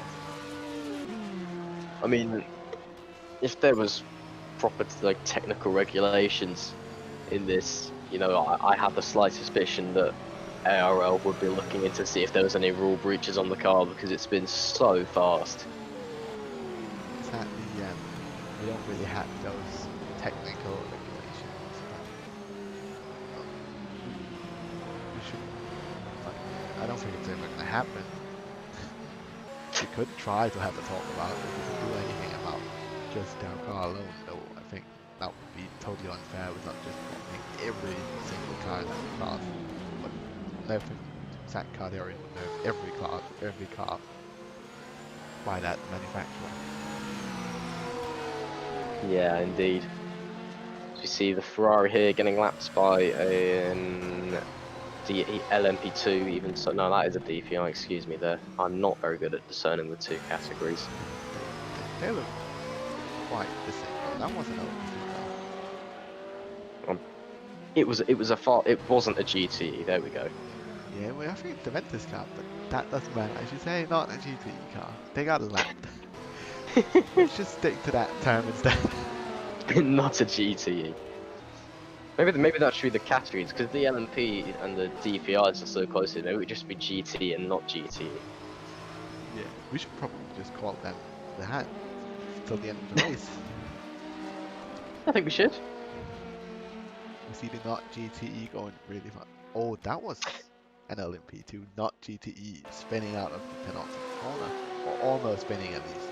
Yeah, he managed to keep it going, which was quite impressive, I will say so myself. Who's that? That I must be think that... P3 one. No, that came last one. Yeah, it was that one. Yeah, a bit slowly. It's, down, it's the Patrick blue Kowalski. steel car, the Queeb Aslan. I don't want to give them the commentators curse, but I do think both LMP2 and DPI are going to end with Seawolf on P1. Like, Patrick is fast, but I do not think he's fast enough at the moment. I mean, when you consider that Ibrahim Khan is second overall in the LMP2 and is 2 laps down on Jan Katal in P1, they are both Seawolf cars, and then the nearest car behind them is Aidan Williams in the 360, the DPI. It's quite a gap. So I appreciate you saying not trying to commentators curse anything. I'm inclined to agree with you on this one. Oh, and there's a bit of a wiggle there by the blue steel car, trying to get past the Porsche. Manages to do so cleanly. I really do think he is pushing to catch up to Patrick. 2 hours to his. Those 75 seconds are a long time. They are. It's in the world of motorsport and sim racing, you know, a tenth of a second is what matters. You know, actual seconds themselves are light years. Although light years is distance, not time. So you know, when you're that far back, you know, you're pushing really hard, and you know the track's getting colder now, so there should be more grip out there. So as the race goes on, as more rubber gets laid down and the track gets colder, I think we will start to see the lap time starting to fall a bit as well.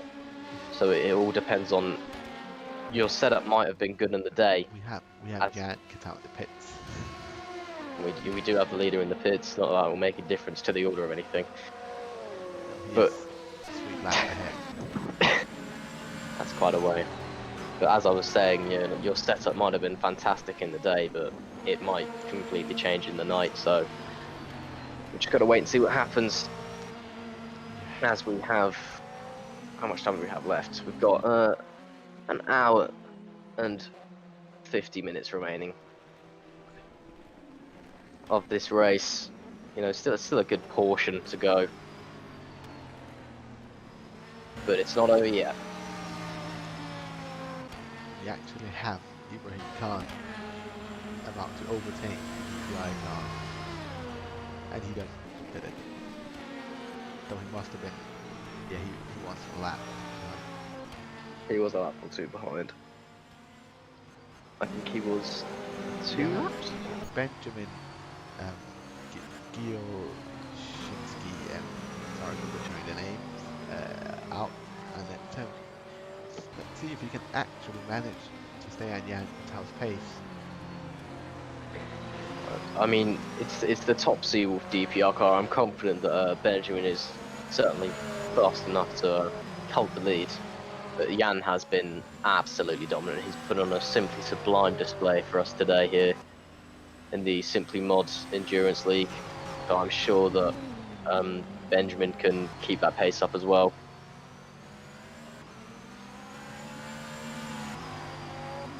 As he flies past us, heading into the middle section, the tricky middle section of the track, probably the most technical section here. Lots of fast corners.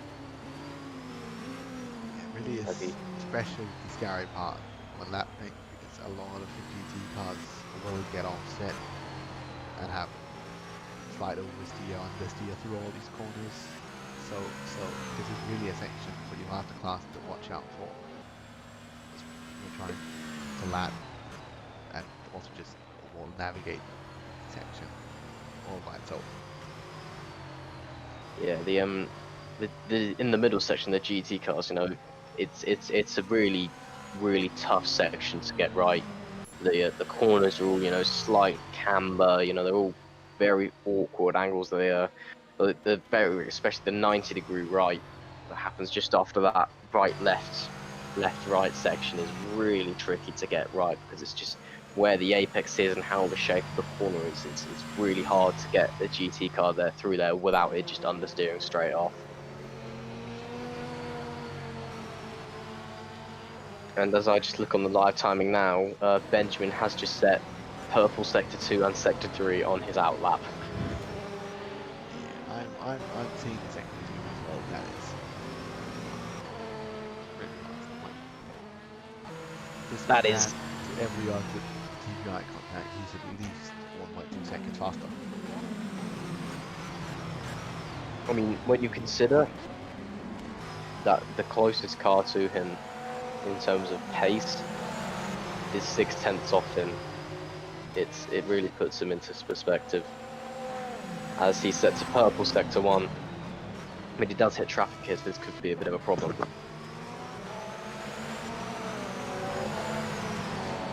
I managed to get through relatively cleanly through the Sim Apex Ferrari. I believe that was the leading Sim Apex Ferrari of Yeah, Jojo Ballo. still in the lead. Yeah, that actually made the Speedy White catch up. It's only 4 tenths behind, so this might possibly be a good battle to the end. Of the race. I mean, we know that the Sim Apex and the Speedy Mike cars are both running, relatively similar pace. In terms of one lap pace, the Speedy Mike car is faster, but the Sim Apex car has more race pace. But then the Speedy Mike car is also was a lot more consistent in the hands of the previous two drivers in those cars, and they've been fighting all this way, and I'm sure we'll see them fighting all the way to the end of the race. You just see like the line they take. They've done that same line every time. Where if you take Gano, he went super tight in the final corner. Where Brett Paul, the Speedy White, he just completely opened the corner up. Just the way the two different drivers actually race their cars is amazing to see as well on track. I mean, it is one of those scenarios where you can really see, how the cars are set up differently, how the drivers drive differently. It is fantastic, because you hear all this talk about this driver, prefers to drive in a certain way. This team prefers to set their car up that way, but it's not often you get to see a direct comparison on track, and that is what we're experiencing here right now. That's really the amazement of seeing these fast drivers.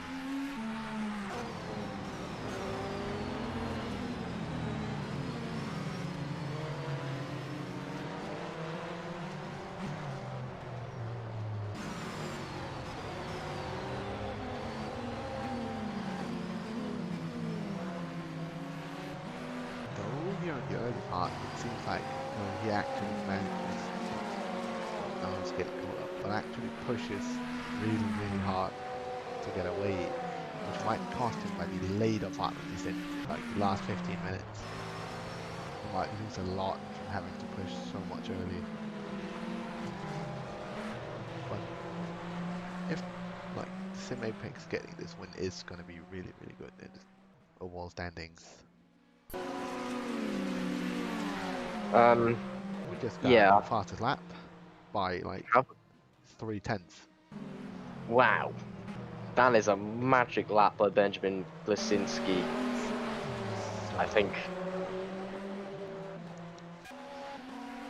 this looks like it's going to be a possible dominant lead. I mean, obviously the track is cooling, so the lap times will start dropping, but to come out here with full fuel and to set a new fastest lap is phenomenal stuff. Well, I know we've been singing the previous driver's praises, but Benjamin looking like he's just going to continue that dominance. So if we quickly shift our attention to the second, like the LMP2 Seawolf car, they are only like 15 minutes, 15, 25 minutes away from actually not being allowed to have Ibrahim in the car anymore. Which Yeah, I assume Ibrahim's trying to run as long as he can. Maybe that's a strategic move. Maybe his teammates having technical problems can actually join in. I do believe if you do have technical problems, you are allowed to continue if you do state so. I've not actually seen anything in the Discord from Ibrahim yet, though. I can't completely remember that either. So, oh, it's because Santo's second lag on it, so they are gonna keep that pace going. He is fast as well. So they might not be long until they swap. Oh, and he set another fastest lap. Wow. Though it's not by that much. It was like 100th of a second. So Only slight improvement, but again, faster in the final sector. That was the sector I believe got caught up in traffic on his previous best lap. So I wonder what his overall best time would actually be if we get a true, if we combine all three fastest sectors. I reckon that Benjamin would be a decent amount faster than he's currently going. I do really think so.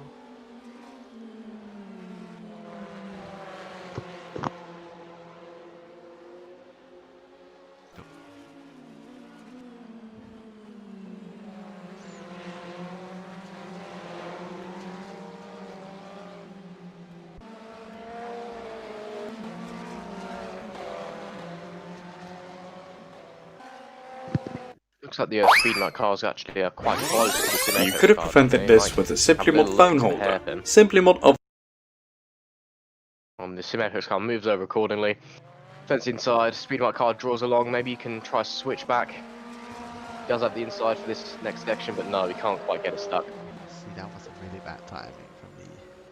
Just starting commercials, and the battle really gets intense.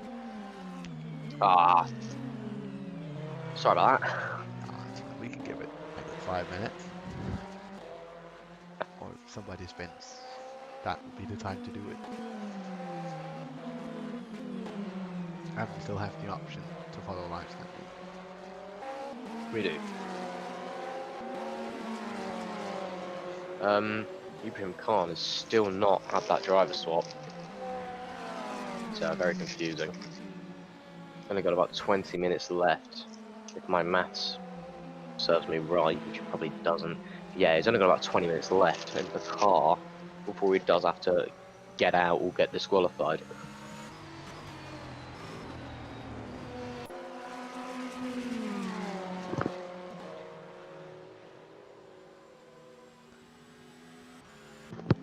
I'm also going to apologise if you can hear me chewing. I am eating. I'm quite hungry. That is fine. So I am keeping the hunger at bay for the next hour. So Next, minutes. yeah, exactly. I'm just trying to keep on top of my game. That is like we're just anyway spectating this nice battle for the lead in GT. Nothing else really going on. It's, the race has reached a bit of a dip, unfortunately, but hopefully as we progress into the last hour. Oh, and there is contact there, and that's one of the DC cars. Caught the spin, or like the hit. Managing. Yeah, that's he managed to stay out of the pit wall barrier there. Not quite sure what happened there. I assume he came together with that Porsche, and it's just left the shot. But impressive saving technique, I must say. That was really good.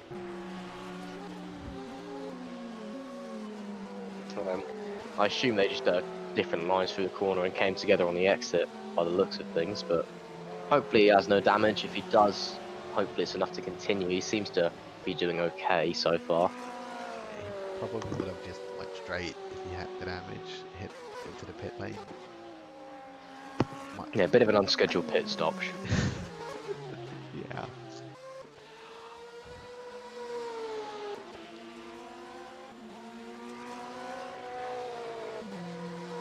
He's still going. We'll have a look and see if he pulls into the pits this time by.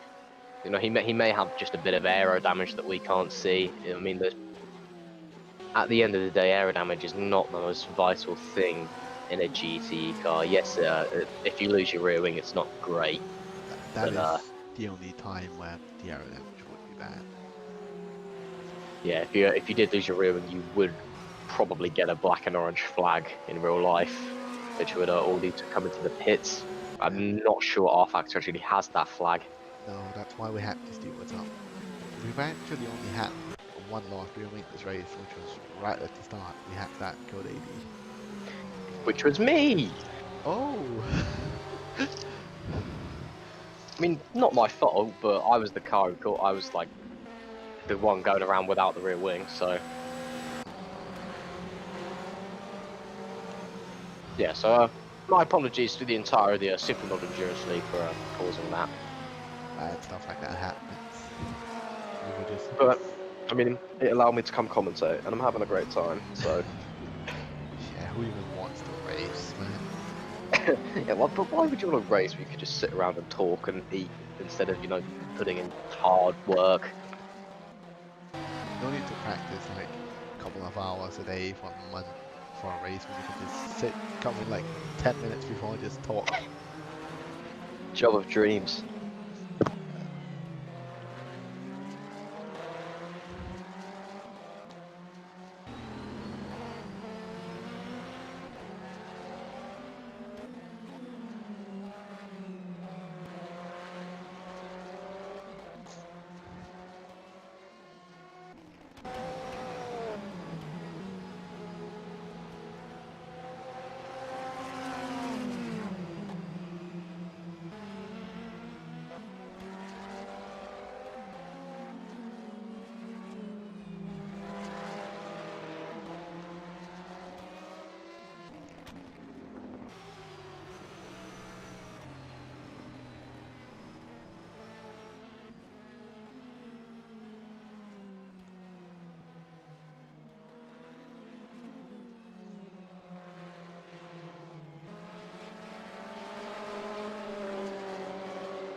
You could have prevented this with a Simplymod phone holder. Simplymod offers a wide variety of phone holders, dashboard mods, steering wheel mods for Thrustmaster and Fanatec wheelbases. Do you want a display with all your racing information? Get a Simplymod phone holder and change your phone into a dashboard. Do you want to upgrade your T300 wheel? Get a Simplymod T300 steering wheel mod.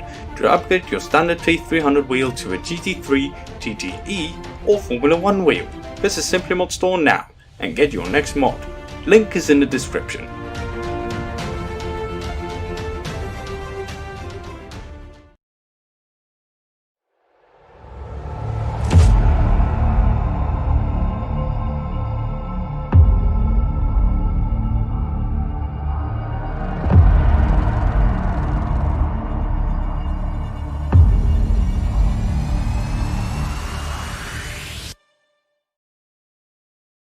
Tired of driving single player or trying to host local servers?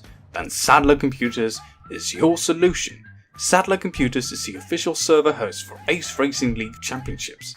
For only £7.99 per month, you can get a fully customizable and fully managed rFactor 2 server with 24/7 operation. Updates are done every 48 hours and private or public live timing is available. With a great customer service and optimal running server, Sadler Computers gives you a seamless experience.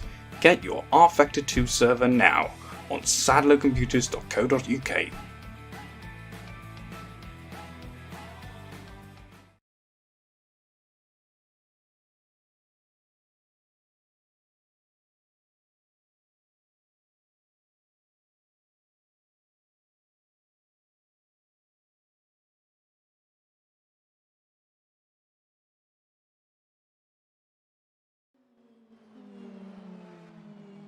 Yeah, it has.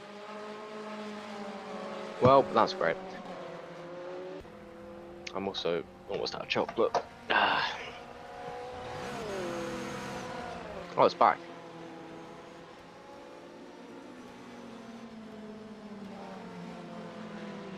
Everyone. The stream briefly died.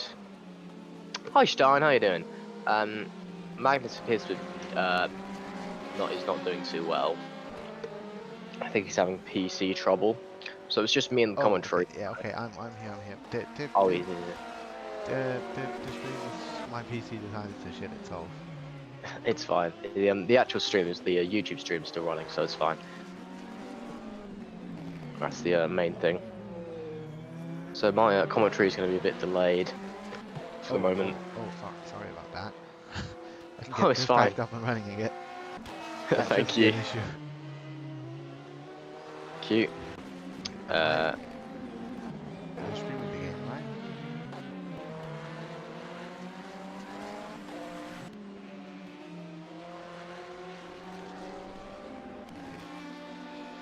Believe. Don't quote me on that one. What time did the race start? Do some maths. Race started at 2-ish. Overly should be There we back are. now. There we go. It is back on. Thank you very much. I do apologize for that. It's fine. Don't panic. Everyone has issues every now and then. There you go. An hour and a half. I guess that. Well, we join you back where we left you with just a Ferrari chasing a Ferrari, really. Yeah, I just saw that at the commercial break before my stream decided to kill itself. They just like 2 minutes ago, and yeah, it seems like they're just pulling away at this point. Yeah, at this point in the stint, half an hour to go in the stint, I'd predict. It looks like everyone's trying to run hour stints. So, and I believe, I've just closed the live timing by accident, never mind, I can get back to you on that. I was going to say, I believe there has been a driver swap somewhere, but I've closed the live timing. I think everybody has swapped at this point. I just wanted to double check. Livery live time. There we go. Live timing. No, Ibrahim Khan's still going round in that Seawolf LMP2. That was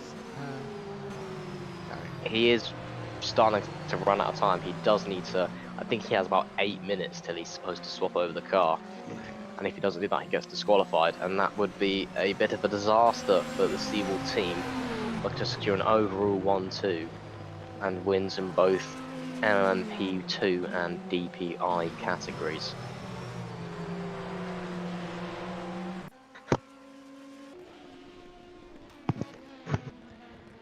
we just have to hopefully go into the pits like this lap, next lap. Yeah, hopefully. I can just. He's coming down the front stretch now, so he's not pitting this lap. 156 minutes into the session, so take 5. That's 151 minutes in, which I don't know. I don't do maths very well.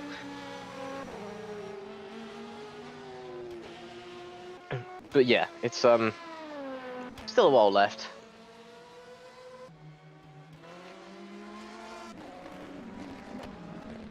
So hopefully he does swap that car over soon. It would have to. Right, I think next lap would be the final one he had, since he has 6. I think he has exactly 6 minutes left. So he could. I see either that they're having technical issues with their second driver, or he is trying to run as long as he can because he's the faster of the pair. I got someone to notify them because they might not have thought of it. Yeah, that's good.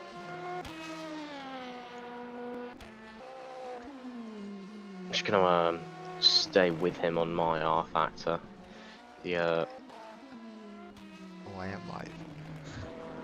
that's true. You Yeah, are live. we're on him. I don't think you're live on rFactor. I think you're live on your Discord. Oh, so that was. Let's try and press it then. No, it just shows Discord. Huh. That's weird.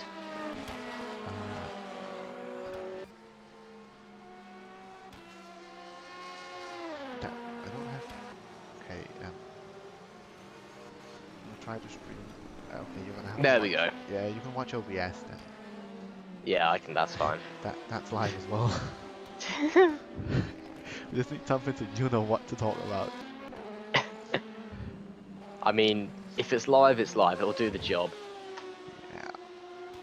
You know, it just means we can see the timing now as well. That's great.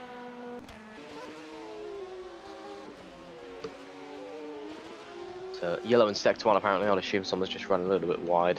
rFactor can be quite aggressive with the yellow flag calls.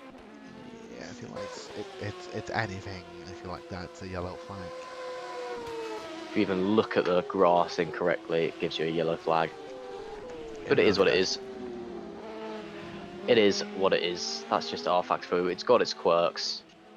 And yet, it's still probably the most realistic sim on the market, so we can't really complain about it.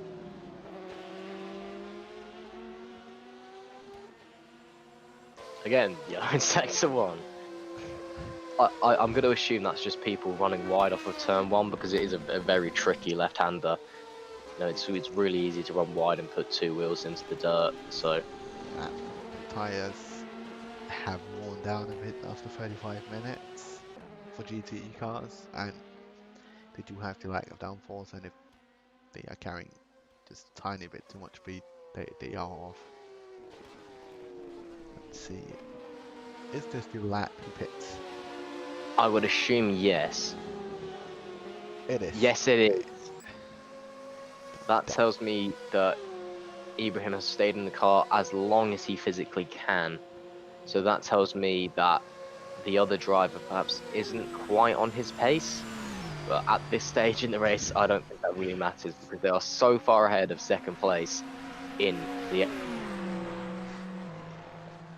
LMP2 category Yeah, that second place is unless a something lap goes behind. drastically wrong, they've basically won the race already. That is quite a distance to gain in an hour and a half. So you never know. I mean, the new driver might go off. You know, they might get taken out. But Here we have Patrick Sebastian's LP2 car just chasing down that was 1.5 minutes. he's you know, the Seawolf cars have been so dominant today, as the Seawolf LMP2 drops down into 3rd overall. But you know, everyone else, you know, they've given it their all. You know, they've been really pushing, and even though they probably know at this point the wind's starting to get out of reach on pure pace, you know, that they're still fighting for 2nd, 3rd, 4th, all the way down the order. You know, I mean, that's how it's been all race long and all season long. We are only halfway through the season, so there are still 3 races left to gain points in. So really, any points is are worth it in this race. Yeah, there are 3 races left. As you just mentioned, we've got Spa-Francorchamps, a 4-hour race, if I'm not mistaken, on the 17th of October. And then on the 7th of November, we've got 4 hours on Algarve. I don't think I'm actually going to be able to race in that one, which is a bit unfortunate. But maybe I'll be around to commentate, I don't know. And then on the 20th of November, the Crown Jewel, we have 12 hours of Le Mans. It's not 24, it's 12. 24 is a bit too long. We sadly do not have the staff team to host 24 races. But that's fine. We want to, but it is going to be tough. We actually have to Enquist in the car. And we do have Santo in the car. actually, after getting out of the pits, he has lost time to Patrick Sebastian. Only about 1.5 seconds, but it is still lost time. that would make sense as to why Ibrahim stayed in the car as long as he did, because Santu was the main driver steward for today, I believe. I believe Robert Horn now has that job because he's retired, and I remember seeing on the R2 chat that he is becoming an administrator. So Santu now stepping down from his stewarding role and taking the Seawolf charge, hoping to hold on to that LMP2 lead. Yeah, I think he is. He's slowly starting to pull away again. Like, and then he loses a bit, then he pulls. Like, I mean, he's a very quick driver. Yeah, he might be a bit faster than Patrick, but it's not. This doesn't feel like it's the same pace as Ibrahim. I mean, we'll have to see. I mean, the quality of driving in this field, you know, at the top of the grid, it is extremely fast, and you know, throughout the grid, you know, even the slower drivers, such as myself, you know, the racing at the back end of the grid is still very close. So, it really is a lot of the time down to just mistakes sometimes, you know, and just luck, because sometimes the pace is so close that, you know, the order can't really change. We actually have, I don't know, Atwell this late into the race. Wow, that's a bit of a bold move. 49 class. It's solo for Porsche against 335 DC Racing Ferrari.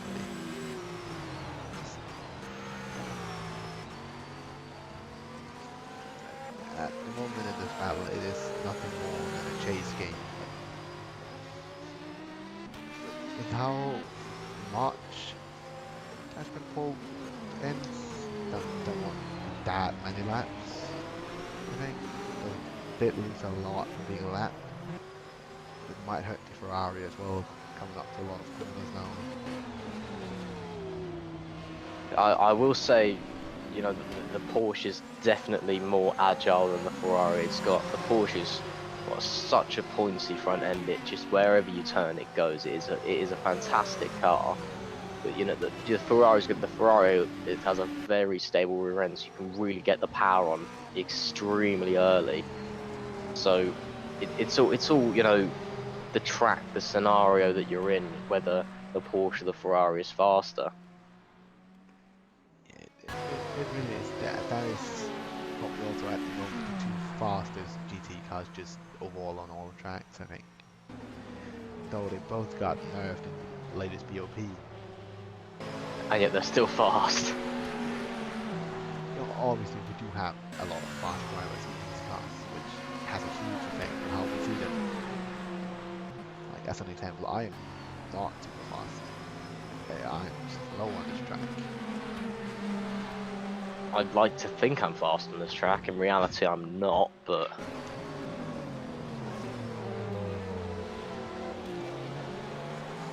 I was out here testing. Thought I was fast.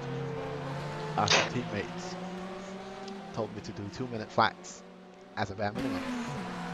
Then I realized my 205 was a bit too far away. yeah, that's it's a bit soul crushing when you think you've done a good job, and then you go on the live time and you see people lapping 3 seconds faster than you are.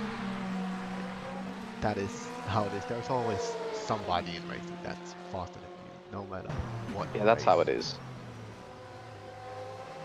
It's a very unforgiving sport. It doesn't break news to you kindly. It breaks your heart. Yeah, there isn't really a learning curve in it. You just sort of gotta go out there and you just have to drive. That's the only way you get better at that, by just driving. Exactly. You just gotta remember the racing line and just drive, and you know, hope you got a good setup. You know, hope the scenario is right, and then maybe you'll be fast. It's all down to, you know, the situation that you're in. Yeah. And then we have these guys who just seem naturally fast. Like, no matter what they drive, they just go fast. Like, I mean, having a look, just as an example, the fastest GT car is actually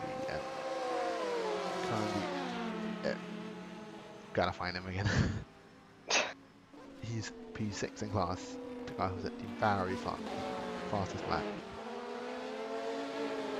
I mean, as you said, like some people are just fast. Like I am very car dependent on whether I'm fast or not. One of the first leagues I competed in was it was a British touring car league, and I drove the Subaru in that, and I was really quick, and I was contesting for. I never actually won a race, but I was consistently on the podium.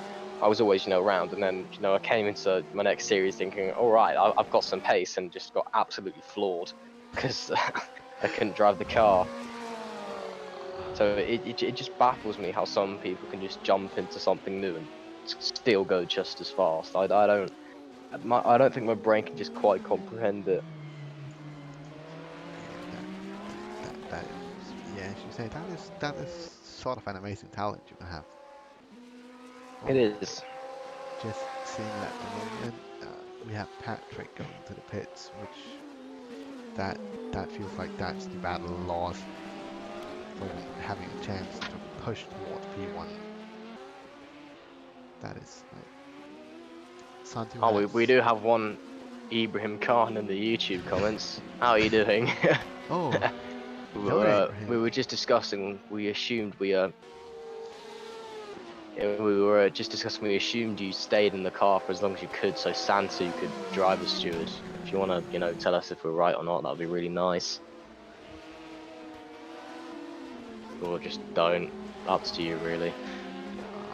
But the stream is a tiny bit delayed compared to us talking. Oh, and we now don't have a driver steward either. That's a bit of a change. Robert Pawn's having computer issues, so all incidents are going to be decided post-race by the looks of things.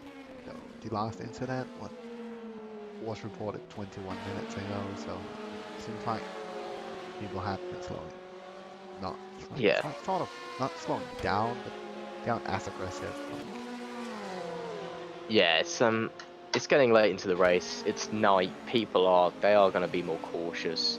We have people. The only battle we have going on is the one that we're spectating. The cars at this stage, they're well spread apart. Everyone's kind of set onto their own rhythm. It's also probably the slower driver of the two in the car at the moment, because whoever qualifies has to start the race. That's the rule that we have in the Simplymod Endurance series. So, everyone's kind of got their own rhythm. If it's the weaker of the two drivers, if they are like especially weaker, then they're not going to be as confident overtaking or defending or anything like that. They're probably going to be subject to a few more mistakes as well. So, at this stage in the race, it's probably down to who can just keep it on the track. When we get into the final half hour, you might see the action spark up a little bit as people realise the race is coming to an end and they want to try and get hold of those last few places and try and get more points. Yeah, like in the case of this battle, in the final hour, once these guys are pitted, they're probably gonna push really hard. They just 2 points. It is pretty okay still. And it is still a lot, especially counting with these guys have points in the championship yet. Exactly. At the end of the day, it might not be worth the risk trying to overtake someone for the champion, because you could, you might get you an extra point or two, but then you could also crash and then you get no points full stop. So it's all in endurance racing. It is all, do you want to take that risk? Yeah, it doesn't seem like any of these cars have actually raced before. Yeah, it's Don't see interesting. them in the standings anywhere, so there's just a lot. That extra point. I do not think we run that point system actually. let me have. Let me just.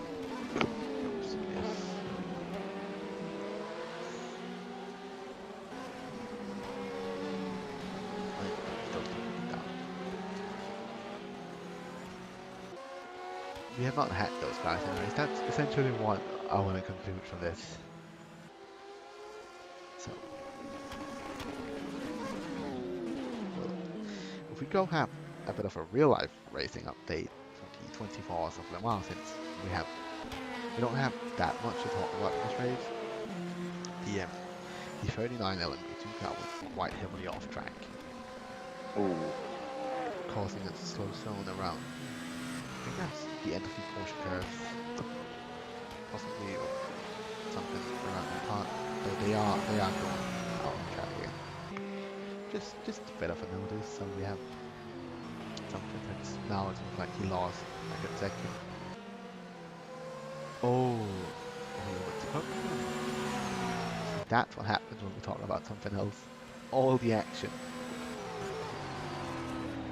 Exactly. We're not only covering the Simplymod Endurance, we are actually covering the 24 Hours of Le Mans as well. They are just the best commentary team you've ever seen. Just mention our race and we'll do our best to cover it. As long as it's free to watch. Yeah, if anyone in the YouTube chat has anything they'd want us to have a go at, have a look at, and shout it out. We'll try and find it, let you know what's going on. And thank you, Bobby, for we're trying our best.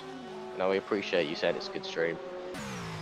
We didn't really have commentary until about like half an hour in, and we've had PC issues, and we are trying our best. So thank you very much. We hope this works out in the end. It'd be nice if it works out. Not touching any more buttons. I mean, there's only about an hour to go. It should be fine, hopefully. I'm not crashing the stream once more. I wouldn't wonder if I happen to do it again. Hopefully it doesn't. Let's just keep our fingers crossed that everything runs smoothly. I know exactly what crashes it, so I keep my mouse away from that. You know what? I'll minimize it as well. Yeah, just to be safe. Just to be safe. So we're trying to keep it running as smoothly as possible.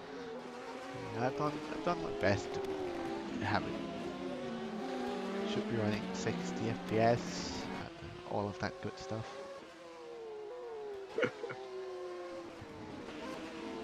I mean, it's 60 FPS, or frankly unwatchable on some people's terms, which I find a bit baffling, to be honest. How's that unwatchable for some people? I don't know. I've always, I spent, the majority of my life playing on consoles, so I'm very used to frame rates not being spectacular. While obviously being on PC, I've got used to running at 60 FPS consistently. At the start of the race, I think my graphics card couldn't quite handle all the cars, and it was having a couple of moments. But it was running pretty consistently at 40 FPS, and I was absolutely fine with it. It didn't even bother me. As we see that, I believe that's the lead car. It is Benjamin in the pits. Just pressing it, catching them in the pits. So we can watch Santu then. He is 2 laps up on second place on Santu, and Santu's in the LMP2, so I don't think he's... we have second place coming through the final turn now. He's gonna unlap at least one of the laps, so. But I doubt he would ever catch. He will not catch him. The challenge for the lead. It has to be a huge mistake for the Seawolf car to go out now. It will. I mean, Seawolf have been absolutely dominant today. They have not put a foot wrong so far, and they are entirely deserving of the win. I'm not trying to commentators curse or anything, but at this point, I would happily let the race end now, because that they've been so quick, so consistent. That they're running 1-2 with the second car being an LMP2. It's simply phenomenal performance from the team. As we watch here, a GTE get lapped by a not GTE. I believe that's the 360 DPI. Correct me if I'm wrong. Yeah, it is. It's with Ethan Williams in it. The track man for the RL and basically most other endurance leagues, I feel like. Yeah, he's running quite well. Consistently setting about a 1 minute high 1 minute 47, low 1 minute 48, but he is 2 laps down on that Seawolf car. It's quite a big gap. Though DC Wolf's car is doing like 50, not 50, like 46s, so he is It is. faster than everybody else. Like, It's been one hell of a performance. I'll give him that.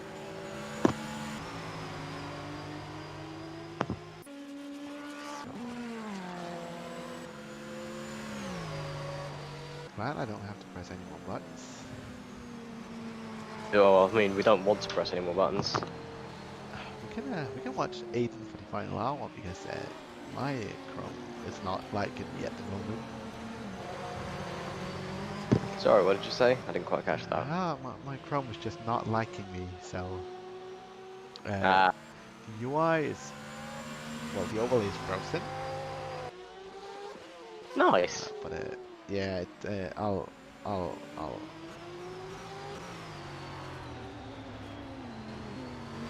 Just rFactor 2 things. yeah, I'll just close Chrome. But rather have a working UI than that. Rather restart my UI, which it luckily enough already has done. Oh, fantastic. Did it update on? Yes. Yes, it did.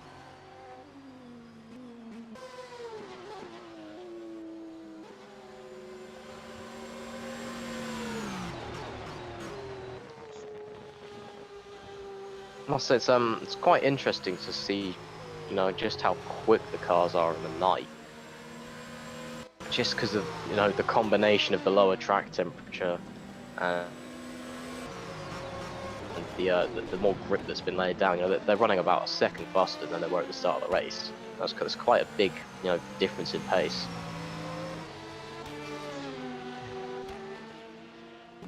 Currently on board racing actually chasing down the 360 car to get that sweet class P2 spot and the last battle for the overall podium. Yeah, the OPP car it's run quite well today. You know, it's been there or thereabouts the entire race. Obviously, they're doing the real life driver swap, so we don't actually know who's in the car.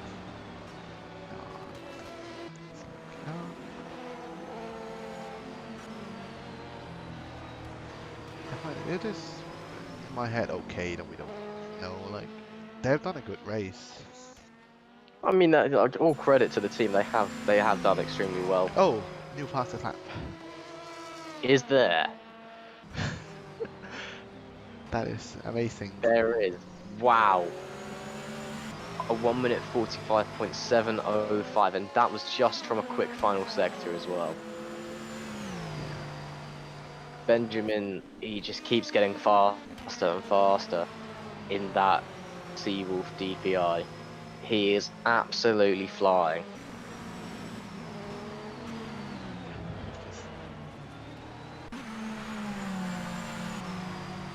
Yeah, amazing seeing him. Like, you can just go watch his time for a bit. Honestly, we have some amazing stuff on mid race. This is. I really think the race has completely settled in. Nothing is happening. I mean that's endurance racing for you. It's all about the longer, and there is prolonged periods of just stuff where nothing happens. So Benjamin set up purple second sector. Wow. Is this going to be Absolutely another flying fastest along. lap? We'll have to see. We will have to see. No. He comes down the back straight, looks to the overtake. Oh, I don't think it is going to be. I think that LMP2 car may have gotten his way, or it's a DP. It's the Lightning McQueen DPI. Sorry, just getting in his way a little bit. What is Oh, happening? as That he was chops not across. the fastest lap. No, wait, that I read that wrong. Sorry, that was not another fastest lap. It was a fastest lap. No. No, it wasn't. No, I just realized. Well, I just saw the 6 instead of the 7. I thought, yeah, I thought his fastest lap was 47 or a 45. Excuse me. He is absolutely flying. It's massive. There is a car in the pits if anyone's interested. It's a GT and they've actually put on the medium tyres. Here we have it right here. There is a couple GTs running the medium tyres actually now. I thought there would be more. That's But the yeah, there you are. Sebring GT car. That's the only one in the pits. Well, he's exiting the pits now. So we are about to reach the pit time for the GT car. Yeah, we should be seeing a flurry of activity in that pit lane any moment now. No, I did think that there would be more cars running the medium tyres. Our strategy at the start of the race was actually to run 40-minute stints on the mediums. Because I did some maths and actually thought it was going to be faster, but we didn't really put that to the test because we only lasted about 10 minutes. Oh, that is still sad to hear, man. Sorry for laughing at it, but No, it's okay. Stuff happens. It was, the first incident was frustrating, and then the second incident which got caught in was my fault entirely, and I just kind of drove into a barrier trying to like let a DPI pass, and then we just kind of made the team decision to call it there. But we were last by a significant chunk at that point. We've been in the pits for 3 minutes, and stuff happens in racing. You've just got to roll the punches, and I'll probably say it's the first race start I've done in this league. I've usually let my teammates start, but I started today, and I learned quite a lot on the first lap. I learned what to do, what not to do, so I can come to the next race at Spa a bit more confident, I feel, and probably actually gain some places instead of losing one. yeah. Oh, Aiden got a penalty. Did he? What might that have been for? I don't know. The 24 kbr car. That's an LMP2 car. This one right here. Gonna do a real life driver swap.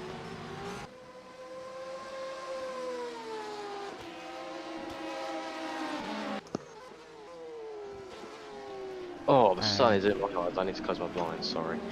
The racing OPP car also did a real life driver swap.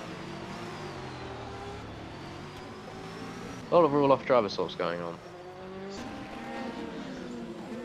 I guess people enjoying watching the 24 Simplymod together.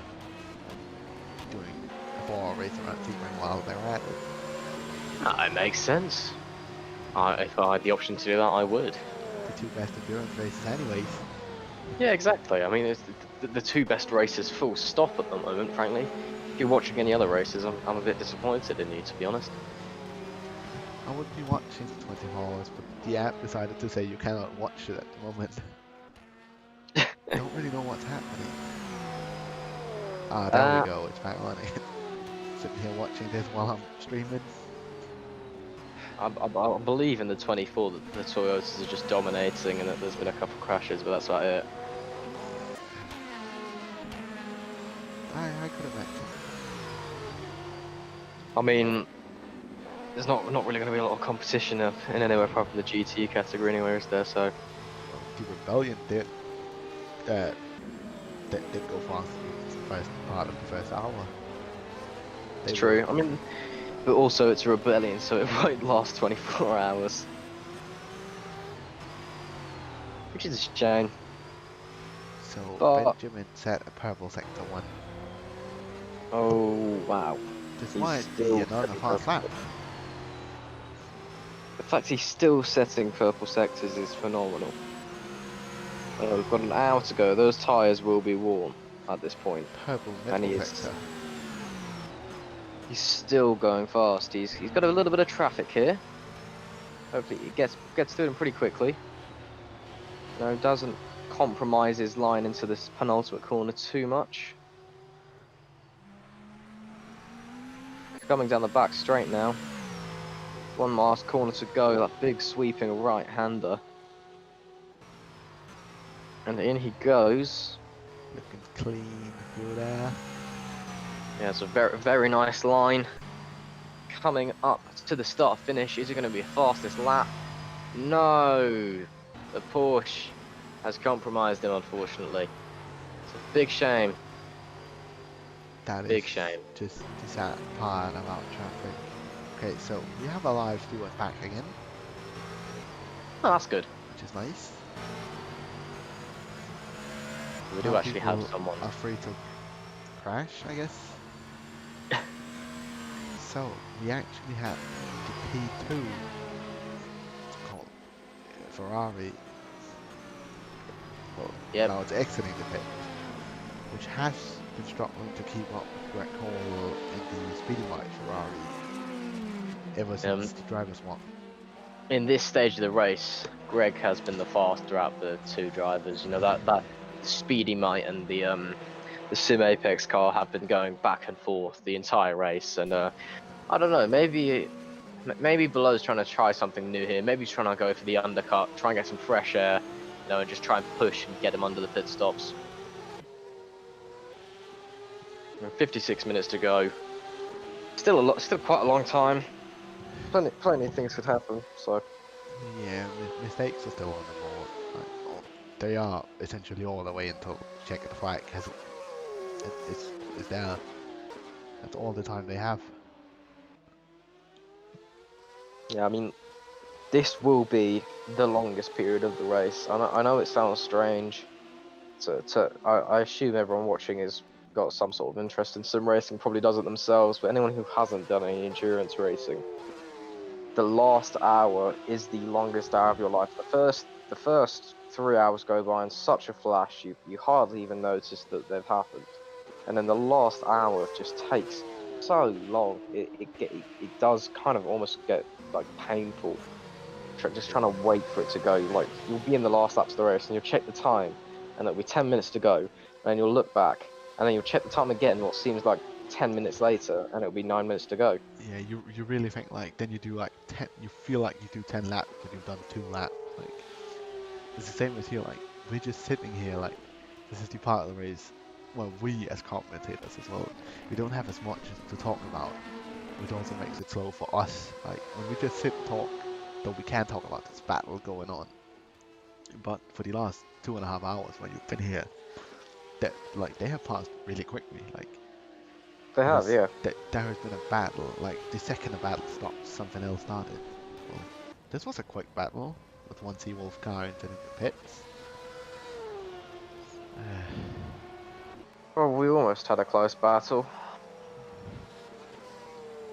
As we watched the Porsche fly through turn 1. Got a... The question is, when does he enter the pits if he hasn't already? And if he doesn't have to pit, is he fast enough to catch Gergo Ballo into 68, Semi-Apex Ferrari for P2? Maybe, I mean, in the last stage of the race, the Porsche it's been quick. It might just, you know, find that extra little bit of pace, and, you know, in the last couple, you know, maybe 10, 20 minutes, might catch up to the Speedy Might and some Apex cars, and, you know, challenge them for the lead.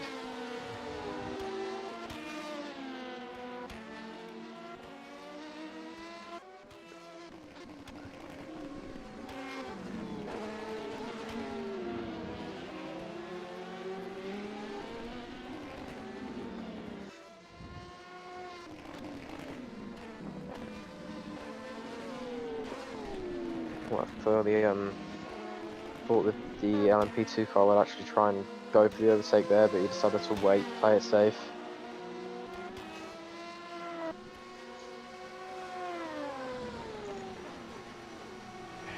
Yeah, right now all that really is to talk about is kind of lapping and the Seawolf cars, and possibly racing OPP slowly, possibly slowly catching up to the 360 DPI. This is, I feel like, the thing to watch for, because I do think both the racing OPP and the 360 car has to pit one more time fuel. It's dying like 10-15 minutes in the race.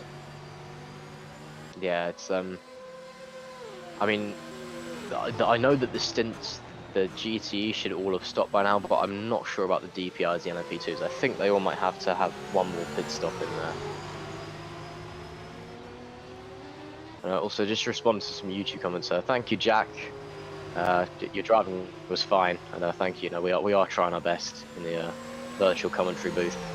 And I will get back to you, Futuristic, on how many cars are in each class. I can pull that up now. There is a table for it somewhere. Oh, are we talking finishing cars, or are we just talking No, overall just cars? in general. Finishing cars, there has been a few retirements. So there is 10 DPIs, 9 LMP2s, and then 19 GTEs. But there has been a couple retirements.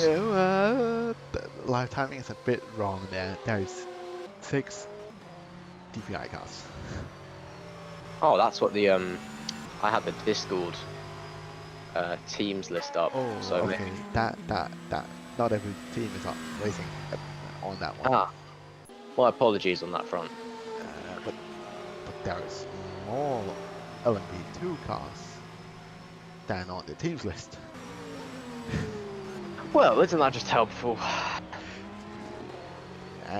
But there are 6 DPI, 10 LMP2, and 19 GTE cars, with a total of 6 cars out, and that's 3 in LMP2 and 3 GTE.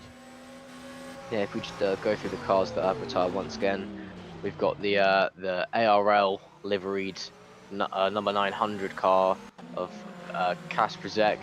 We've got my car, the SRG 18 Ferrari 488 GTE. We've also got Robert Pawn in the Sim Apex 67 GTE, and then we've also got the Drillers LMP2 number 27, the Sim Apex number 65 LMP2, and the Random Racing number 997 GTE also out of this race, as you can see on screen. Looking quite sad in the pit box, to be honest. And I don't know if the 360 car pitted, but the racing OPP car is less than 20 seconds behind. Oh, But it might have been due to a pit stop. I don't know. I We mean, didn't really notice. it has been fast all day. Well, the 360 car was like 50 seconds ahead, like, That's also true. so it might have been a spin or a pit stop, a very fast pit stop. Yeah, very quick. So maybe just a quick load of fuel or a quick tire change or something. Yeah. The racing OPP car is keeping on catching the 360 car. Something must be wrong, like in that DPI. Maybe maybe it's gone off and got damaged, because if it's dropping back at that rate, either the tires are gone, or it's got damage, or maybe it just hit a particularly bad stretch of traffic. We don't know. We can't really see everything that's happening on track at once, which is a shame. But that's just the technological limitations that we've got. It would be nice if somebody made some sort of UI to be able to watch every car at the same time to see what's going on. Yeah, actual commentary UI, that would be really nice.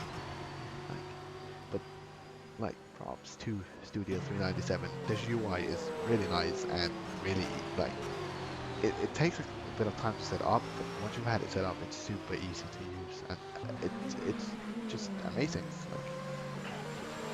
I mean, rFactor 2, it gets a lot of flack for its UIs. Everyone said the old one is terrible, and then the new one doesn't work. But for me, they've always worked fine, and I appreciate the efforts. They are clearly listening to the community, and they are trying to fix the problems that's there. So I do appreciate what they're doing.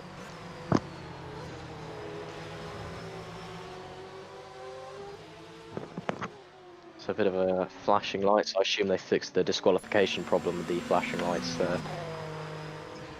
It does seem like it's really fast. Like that they get disqualified for flashing. Like generally speaking, I feel like you're always able to flash in this game. Like you can flash like 3 times. Like you just quickly do it. But it seems like they barely have to touch the headlight button, and they're just out of the race. Yes, it's really bizarre, the instance. I mean, this was at that time when they happened. We were still in the day as well. The sun was probably coming out. It's about an hour and 30 minutes into the race. It was still very bright. So the fact that people were getting disqualified by the game, not having their lights on, was a really weird incident. But you know, that's what happens. You know, it's not a problem that you can avoid. It's just you know, we can look at that and, you know, see that that is a problem and fix that for future races.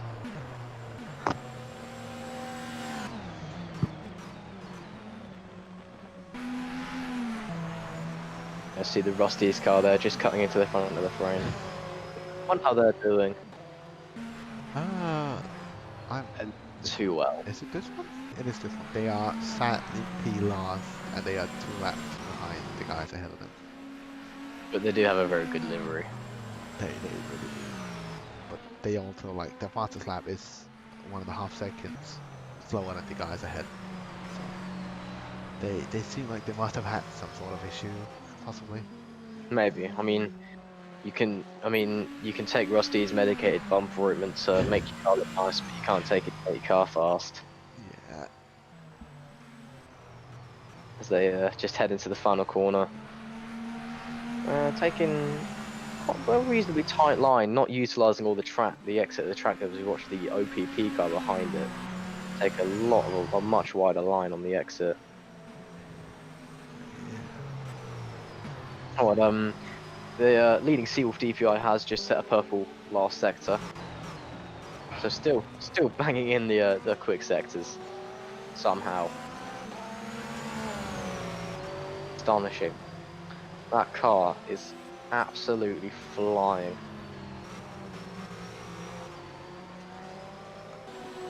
There is something magical about it. It feels like magical that team, like, they are just faster. Like, They are. I mean, I don't know if they've just managed to get the car setups nailed or if they've just got a really good lineup or both, but they have been absolutely dominant today in both qualifying and the race. They have just been so far up the road. And Santu Enquist is in the pits in the LMP2, so this might give Aidan Williams a chance, actually, to maybe get that overall P2. But if he's lucky, he should be able to get it. But just checking comparing times, like Benjamin in Seawolf car, the lap before this one, he just finished. He was 1.5 seconds faster than Aiden, who was in P2 in class. Who might actually be able, if he isn't lapped by Santu, he might be able to unlap himself right here. I think Aiden is going to get past Santu here for P2 overall, and yeah, he has. Yeah, and there's Santu in the pits in the background. I don't think Aiden has to pit. He might not have to pit anymore. Yeah, he might not. I'm not sure. I can't. I'm not an expert on the DPI strategies, but Santu does now have fresh tyres, and he is running a good pace. You know, he's running faster than Aiden is, and the OPP car's also got past Santu. So maybe we'll see Santu chasing them down, you know, overtaking and giving us a bit of a late show. We actually have the OPP car again, slowly catching Aiden. So last lap he was 2 seconds, almost 2 seconds faster. So we could see a bit of a three-way battle for second overall in the closing stages of this race. There's obviously about 45 minutes to go. Not long now.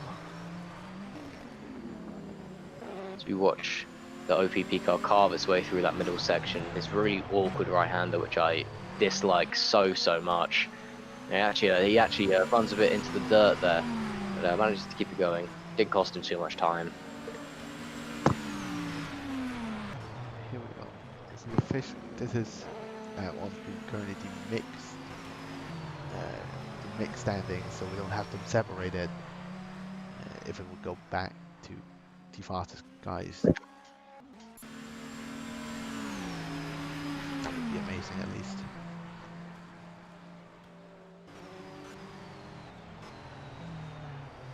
Wait, is the 118 Sandberg car out of the race, or is it just 50 laps behind? No. just set 50 laps on the screen. Yeah, if we look right here, like you can see at P6 or wall, there's also a DPI car. This basically shows you how fast some of these LMP2 drivers are. I mean, there are some tracks where the DPI is massively faster than the LMP2 Silverstone. I remember the DPIs were about 10 seconds quicker, but here they are basically on equal pace. So it is, really show. The only real certain faster car is that leading Seawolf DPI. So it's really showing, it's really kind of separating which drivers are the quickest here because the cars are so equal. Looking at this, like, alone in the last couple of laps, the racing LPPIs have gained like 3 seconds on 8 in the 360. I get a sneaky suspicion Aiden might have to pit again because he's either got damage or his tyres are done. Yeah, also he's gonna get out. He's probably gonna run out of fuel at some point if he's unlucky. I hope he doesn't. It would be very unfortunate if he has to DNF this late into the race. I think he would pit anyways, like before that. But it would be Yeah. amazing to see a battle at the end of the race. Yeah, it would be pleasant. Just at the end, we could have a last 5-10 minutes of fighting from everyone. You can see like the racing of the car once it hits the start of the main straight. The 361 is at the end, so they are like he can see Aiden on track. You can. It's getting closer.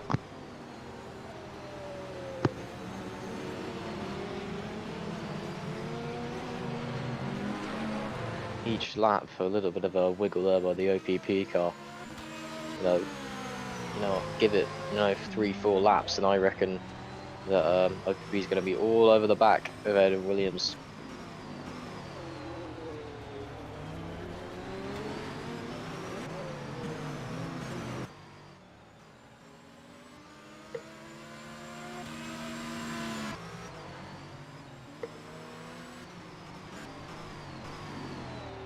Meow. We've reached the final 40 minutes of the race.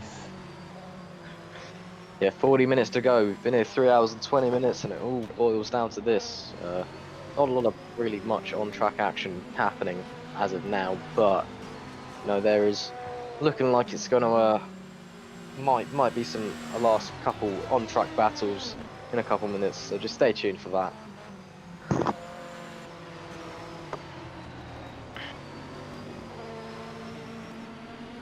Getting deep into the night now.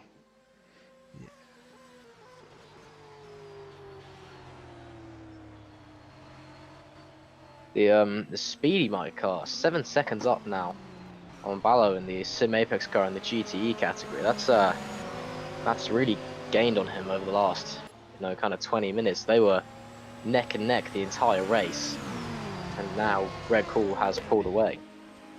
Yeah, I think Speedy might put a faster driver in at the end, while Sim Apex put the fastest in at the start. And that's it's fair enough. It's tactics. It's all fair game. Oh, and Aiden, he pitted. Ah, That that's must interesting. mean that the racing team has to pit once again.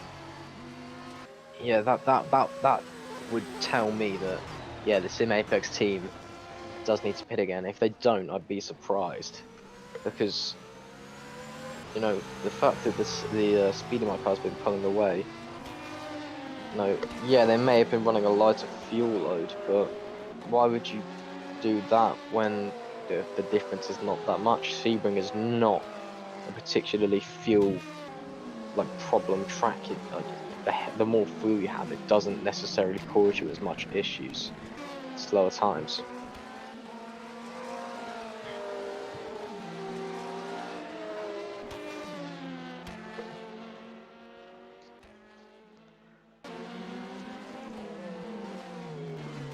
Also got the Blue Steel LMP2 into the pits. Aiden Williams is now out of the pits. seems like all the guys, well, I think most of the LMP2 and DPI teams are going to have to do one final pit stop now in the next 5 minutes, 5-10 minutes or something, to make sure Just they do a get to the end top of the race. Yeah, top up on fuel, last tyres on, and then just bring it home.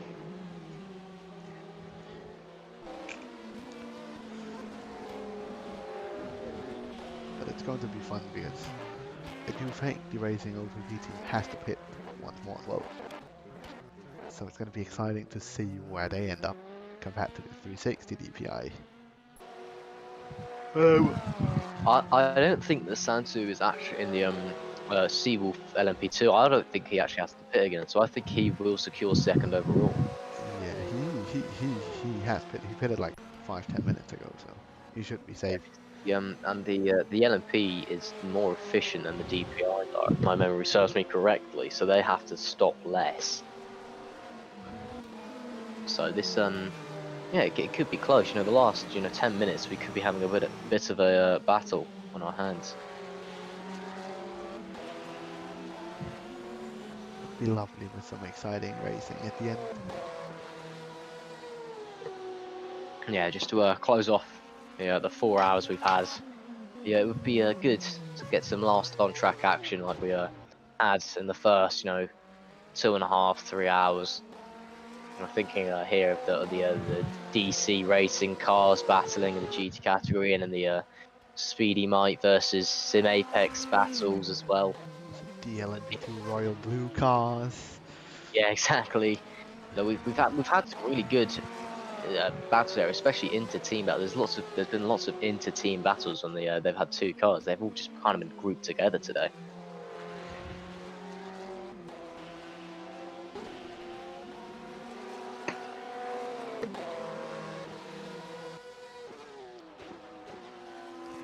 Just has been an amazing race overall. I feel like it was a bit wobbly at the start. A lot of reports and incidents happening,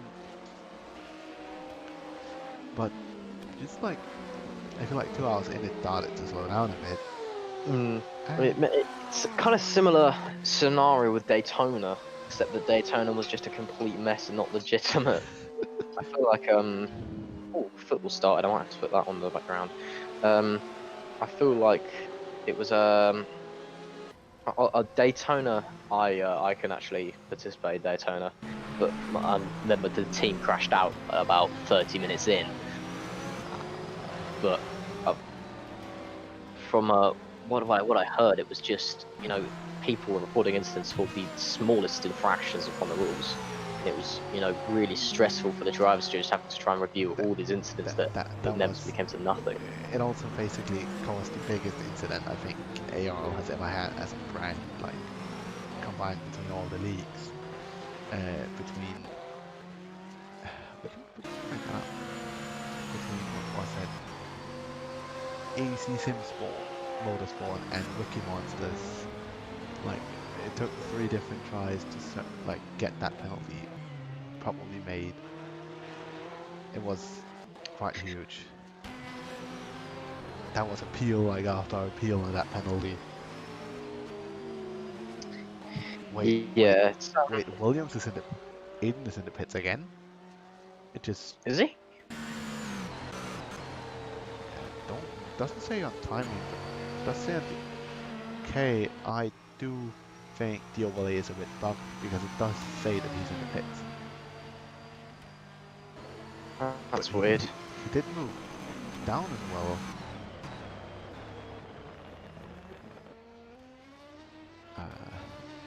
But Probably he's right there. the live timing is not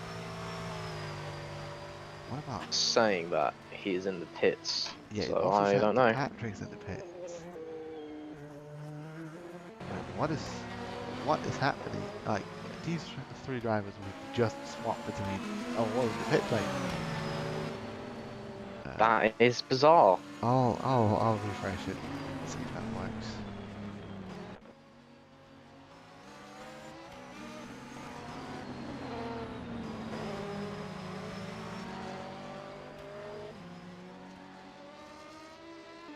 What happens if we press just 1 Ah, I see what happened.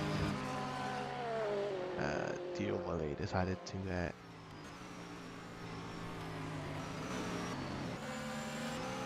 not be so kind anymore. Whew. Let's see if this helps. That's a bit rude. Yeah, the overlay is having a bit of issues. Let's see Oh, bit of a wobble there. if we can fix this. Shouldn't be that long though.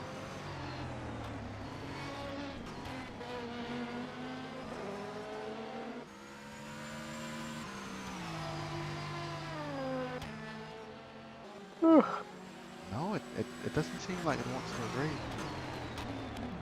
That is very strange. Yeah, it's More technological issues by the looks of things. That's bizarre, I will say.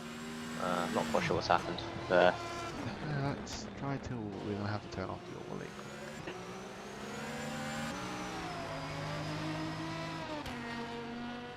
Can I do not have the option to turn off like the overlay refreshing. Like that is weird.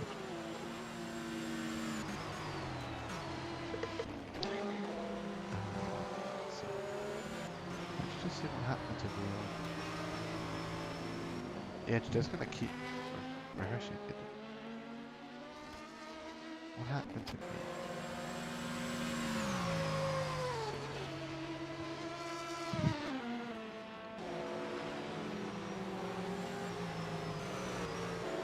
Yeah, it's just like I was in the pits. Oh, and Aiden Williams is in the pits as well.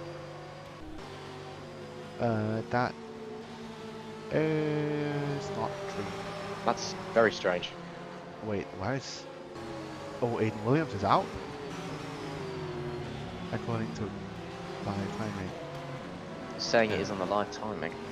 Oh, well, not. Is he? Yeah. I Oh, can that's see it on bizarre. mine, like you can't we're having issues with the overlay at the moment. Like it keeps on refreshing. He's been in the pits on the let me just check. Yeah. Aiden Williams has left the race. Yeah, Aiden Williams, who was fighting for second place in the DPI category, has retired. This is That annoying. is a shocking turn of events. Yeah, that is quite annoying. Oh, So that yeah, that is also annoying. So is the fucking overlay not working. So apologies for the overlay, but and apologies for being a bit slow with the Aiden Williams news as well. But that leaves OPP Racing to take home that second place in the DPI. And it also means that LMP2 occupy places 1 and 4. They've really been up there with the DPIs today, and you know we've had some fantastic performances by some of the LMP teams. The Royal Blue teams have been putting on a real display for us today, as has the Seawolf LMP2 team. What a big shame for Aiden Williams though. They were doing so well. I would love to get this fixed within like the next 5 minutes or so. I really do apologize for the overlay not working at the moment. It has decided to constantly start and refresh, so there will be no point in turning it on. We've been plagued by technological issues today, but we move on regardless. We're just gonna have us talking for the last. Just gonna have to trust us. It's the last good 28 minutes and the final lap everybody does. We'll just let you know where the race finishes. Yeah, like there isn't much going on. We can just go on what fella Benjamin. When we say there isn't much going on, there's obviously loads going on, because this is the best race that's on right now. It's even better than the Mon. It's just we can't tell there's much going on because there's no overlay. Yeah. Nothing is happening.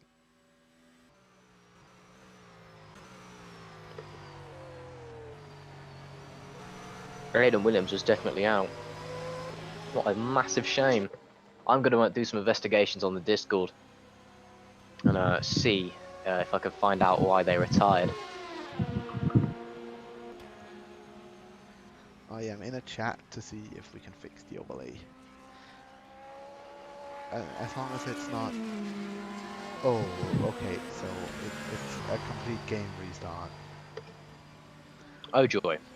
I hope people could do without the overlay. We can just watch a bit of Time 2 driving. Yeah, We can... that's fine. So apologies for the technical issues. We are trying our best. It was a bit of an impromptu commentary session today. And we're losing the football as well, that's even better. What are we losing? Oh, the team I support is losing at football. Well,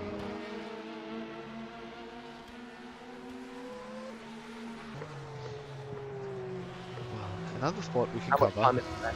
Oh, sorry. It's covering every sport on the Air Yeah. YouTube channel. How much time is left? 26 minutes. There you go, 26 minutes. There you go, chat. 26 minutes left. We know it won't take that long, Ollie, but we've had multiple technical issues today, and we don't really want to risk it again.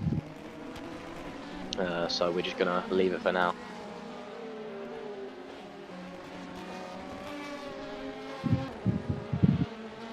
Oh, it seems like there was a bit of discussion if it was mechanical failure that happened. It doesn't seem like it was, but something of that sort. It's a massive shame for the 360 racing team. They were doing superbly up to that point.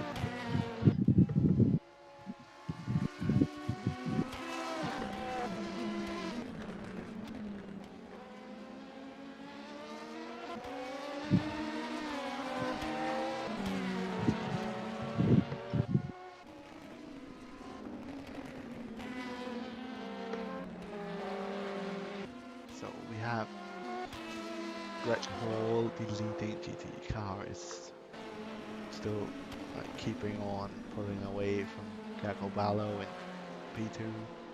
So it seems like it's going to take a huge mistake for them not to win. Though Alan Satola in the 53 Ferrari is slowly catching up to Ergo, about 5 seconds behind that battle. So we might be able to see some final lap battles for P2 in class.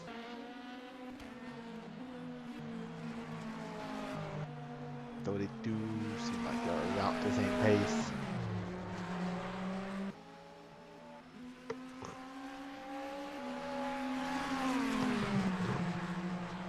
It is quite a late stage in the race now, so it's most people have kind of settled into their final positions. So as far as proper on-track action goes, I'd say that's probably getting to the end as we enter the last half an hour. 117 laps completed by the lead Seawolf DPI. It's 2 laps up on second place, which is the Seawolf LMP2. That is quite a margin.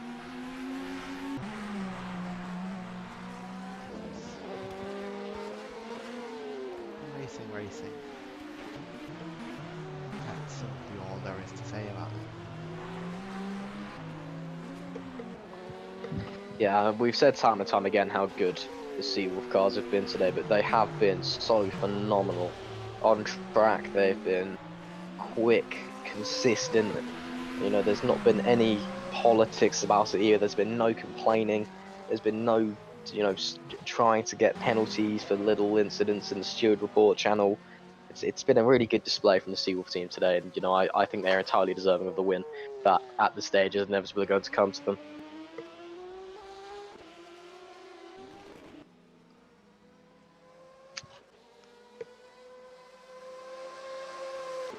So it had something to do with I think it was like a retirement decided by Aiden because well, he didn't realize he was in mixture 1, which is the Code 80 or safety car mixture in the DPI.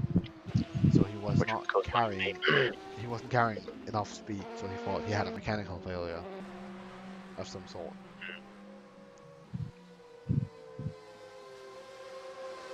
Oh, it's been an eventful race. I'll say that much. You know, we've had incidents, we've had really good racing. You know, we've had a bit of controversy. You know, heartbreak for the 360 racing team. You know, it's just been an enjoyable watch. It's been really enjoyable to commentate over as well. So thank you for having me.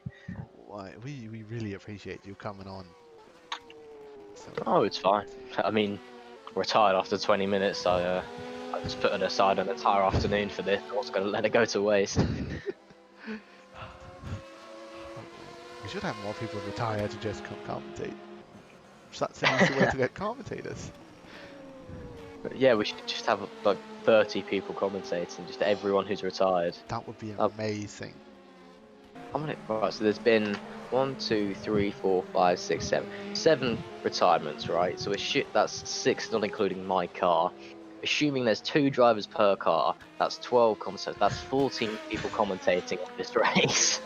Oh my god, that would be so amazing. And then just everybody else who's just on the Discord server without racing. So like 200 people or something. That would be so fantastic. I can only dream.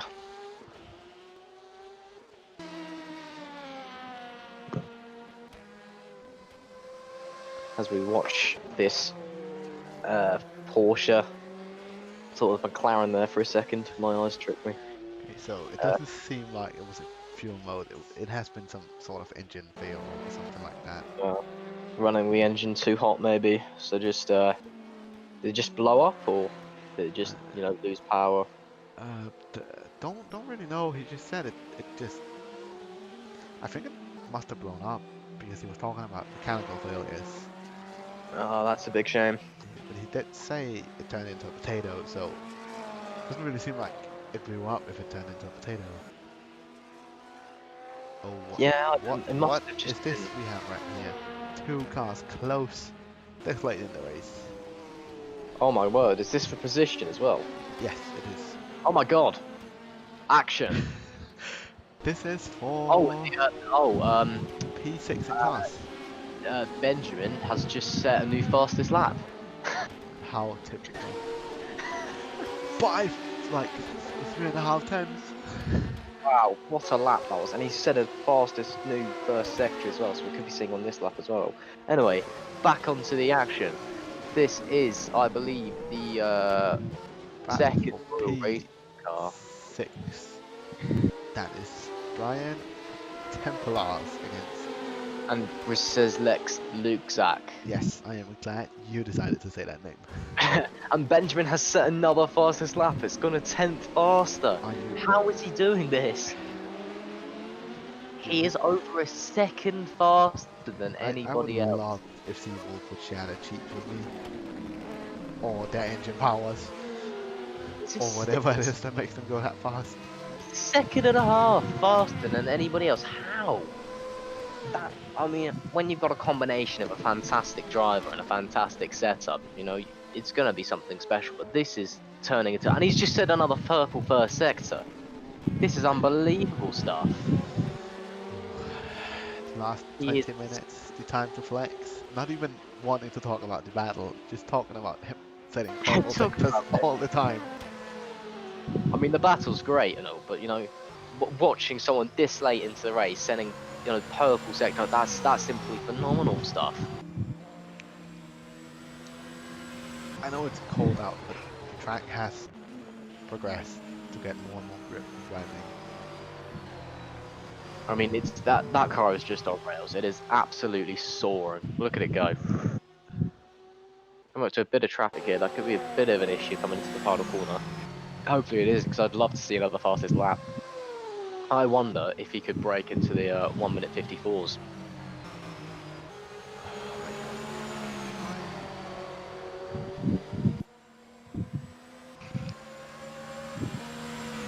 He crosses the line.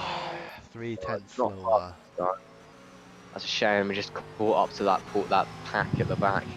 Looks like he's got a bit of clear track ahead of him. He's got a big chunk of clear track ahead of him, so this could be another spectacular lap to watch him through the tight left to right left section, coming onto that really weird like bendy back straight, not using all the runoff, you know, playing it safe and flat out coming into the hairpin.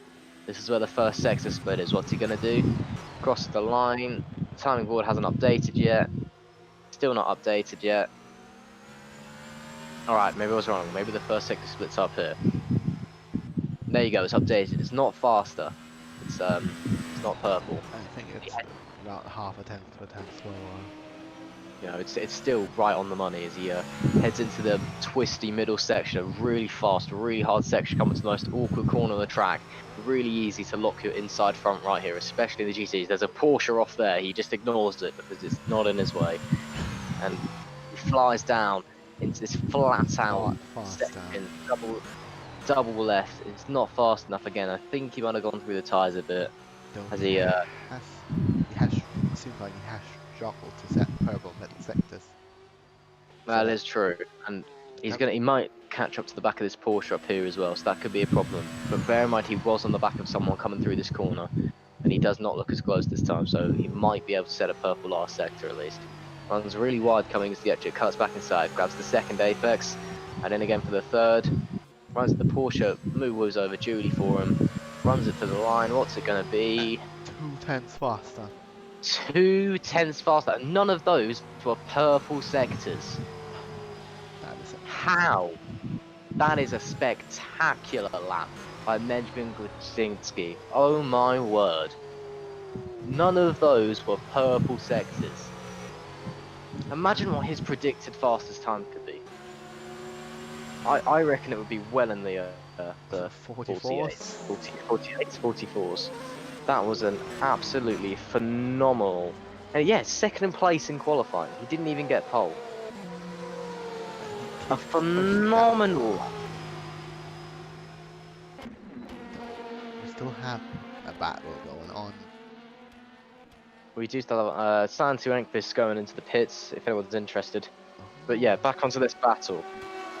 The Royal Blue racing car still being hunted down by the UGX 65.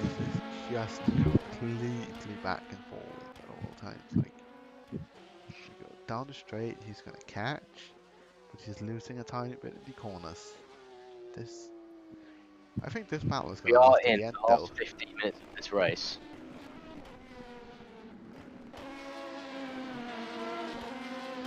What do we have? We probably have around a good 7 laps left. And these LMP2 cars. So not much time left to get those overtakes done. And Santu Enqvist has come out of the pits and he's still in second place. So overall, to get second place in an LMP2 car, that is a phenomenal result for the Seawolf team. 1 and 2 in LMP1 and LMP2 overall. Fantastic stuff. Must have been a quick splash and dash into the pits, like not bothering taking tyres or anything. I mean, if he wanted to, Benjamin could come into the pits and try and set a perfect lap because he's got so much time to do so. That was a bit of a hint to the Seawolf team. If anyone's watching, can you tell him to pit, please? I'd quite like to see him go for it. Well, it's going to be tough because he still has all the traffic around him. That's true. I mean, traffic's obviously a big factor. In the lap we did see, there was no traffic. But then again, also none of those sectors were his fastest sector. It was just the most consistent lap. Nah, So what he'd be able to the do- final one was way faster. So what he'd be able to do on a fresh set of mediums or even softs right at the end of the race. I'd love to see how fast he could go.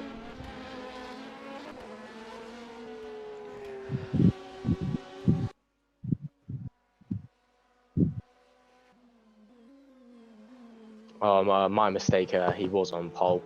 The Seawall car was on pole. That the lap he set would have got him second place in qualifying. My mistake. That lap he just set would have gotten him second place in qualifying. YouTube chat coming in with the statistics. Thank you very much. So that is phenomenal to be on that lap on the race at night. And that's a spin. Manages to keep it out of the wall from the UGX car being driven by Brian Templars as he tries to chase down Luxak in the. Oh no, Luxak's chasing him even in the Royal Blue car. Yeah, had a bit of a gap built in. Oh, that gap's now gone.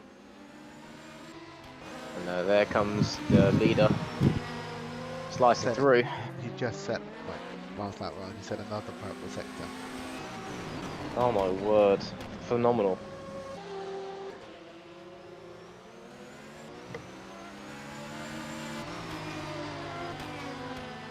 That sector was really, really slow.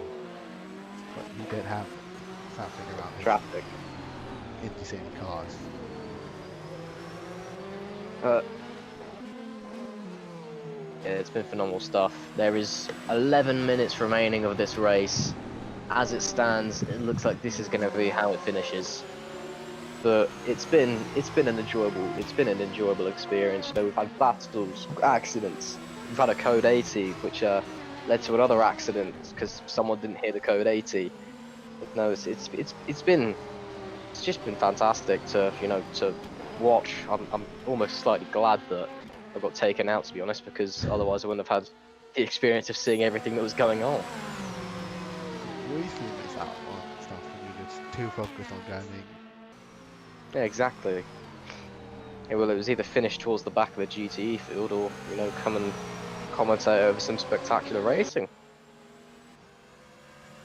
If my team's listening, I didn't say that.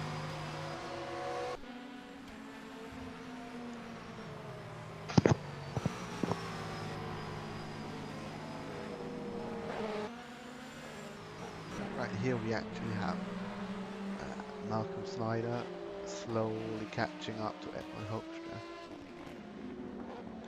in a new Porsche versus Ferrari battle. I know Malcolm. Gap. I know Malcolm from another league that I did. It's actually restarting, so I need to message him to see if he's doing that. But yeah, he's a very fast driver. He's a very quick. When he's he's on it, he is really rapid. Really races well the fair. He really is just gaining on that Ferrari. And he is gaining on that Ferrari. I don't know if that Ferrari's got problems or the tyre wear is starting to fall apart a bit, but Schneider is pulling them in. Is that one of the DC racing Ferraris? He is having a bit of a walk with that LMP2 behind him. It is coming through that section with an LMP2 blaring down you is quite, you don't really know what's going to happen because it's a very tight section. You don't know whether they're going to try and overtake you there or wait until the straight. So you're kind of uncertain what to do. But he is pulling in the second DC Ferrari, which is it's dropped down the order a bit, which is quite sad because the two DC cars are running really well. About halfway through the race. Yeah, the DC car is a minute behind its teammate. So it's a shame to see how far it's fallen back, but it's all game on for Schneider as far as he's concerned. So 3.5 tenths. He is pushing. He was really in that Ferrari. Look at the pace difference. At the start of this lap, he was half a straight behind. Now he is all over him, coming into the final section and braking hard. We've got a really sharp right, left, a little bit of a straight, and then a right onto the back straight. Can he get the better exit? He runs as wide as he can. No, I think he locked up a little bit. He lost a good 3 tenths. though Sector 1 he was 8 tenths faster. Sector 2 he was 6 tenths faster. He is pushing that Porsche to the limits. He really wants that place. Though looking at the last laps, the DC Racing Ferrari was 2.8 seconds slower, and his laps was 1.4 seconds slower. So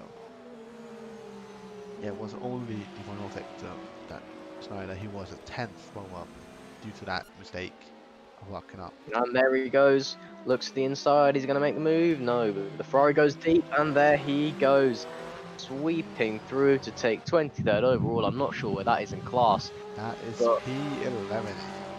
He is thank you very a much. sad One place 32 seconds behind from getting points. However, the car ahead is on the mediums, so at this point the rest of the mediums will have fallen off, so could make a mistake, you never know. But you get 2 points anyway for finishing 50% of the race distance, so still in the points technically. And we have 7 minutes remaining. Oh, seeing something right here about Mika Hakimi complaining about the Lightning McQueen DPI holding them back. No, the Lightning McQueen DPI has been the slowest DPI the entire race, but it's the first time we've seen someone actually complaining about them. So that could lead to I think it was. a bit of. So we'll see if it all kicks off in the Discord. Sorry, Colin, we can't show the time. The overlay isn't working, but there is about 6 minutes remaining now. We're trying our best. We've had a lot of technical issues throughout the race. There's the Lightning McQueen car. Are they talking about the Lightning McQueen car or the other one? Yeah, but there are 2 red DPIs. There is this one and there is this one, but there is no accent motorsport or whatever his team is called next to it. Which? What? That was a white one. And one of the red ones. I've asked Mika which one it is. I think it's this one because Mika's team's coming right now. I would assume it is this one, yeah. Is he? Oh, he's right here. And he comes into the pits for a last stop. It's a pretty poorly timed stop, seeing as how there's about 5 minutes left. Oh no, it's the other one. Yeah, no, it not was like this one. Yeah, it's this one. Just entered the pits. Oh, I thought we were on That's fair enough. Apologies to the Lightning McQueen team. It must have been for a very, very long time it has annoyed, because in the span of 5-6 minutes you would not have caught 90 seconds. As that is how far he is behind Patrick Fimarsi in V2. Though we actually have racing OPP in overall P2 now. Which they might not have to pit again. Like, if they're lucky. They will have to stay like 4 or 5 minutes at the end. So they won't have to do a final extra lap.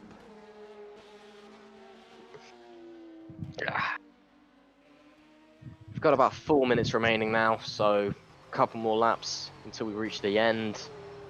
And I assume closing thoughts, maybe interview someone. I don't know how this really works. This is my first time on the job. We'll see what happens. But yeah, there's not long left now. Of the race. I wish that I could like help you out with that, but it's the first time I'm streaming this as well this season. We could interview someone.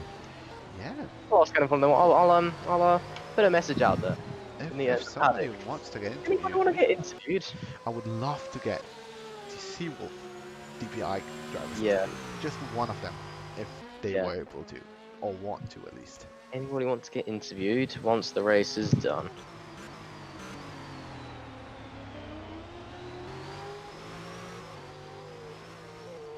I know Meek is going to come and straight away say yes. Well, that is okay. As long as we do not exceed 12 hours, so... That's fine. But I doubt we will go If we could get Benjamin in, that would be fantastic because he's been absolutely tearing it up. Possibly Janet. what's it called one of the speedy bike drivers, preferably Yeah, 51 you get one would of be the lovely as speedway well. drivers. Here we are just sort of wanting anyone, but still picking up drivers. Where's the KBR car? I will have a look for you. The KBR car is. What number is it? I don't know. I'm looking. Oh, it's the Is yours? Cam Kirsten one, right? Yes. It's the one featured on the street, the P8 award, which is P5 in That class. is P4 class. P4, P5, something like that. It's P5. somewhere. P5. Behind Jeff Close by 4.3 seconds. That's a lot to gain in 1.5 minutes.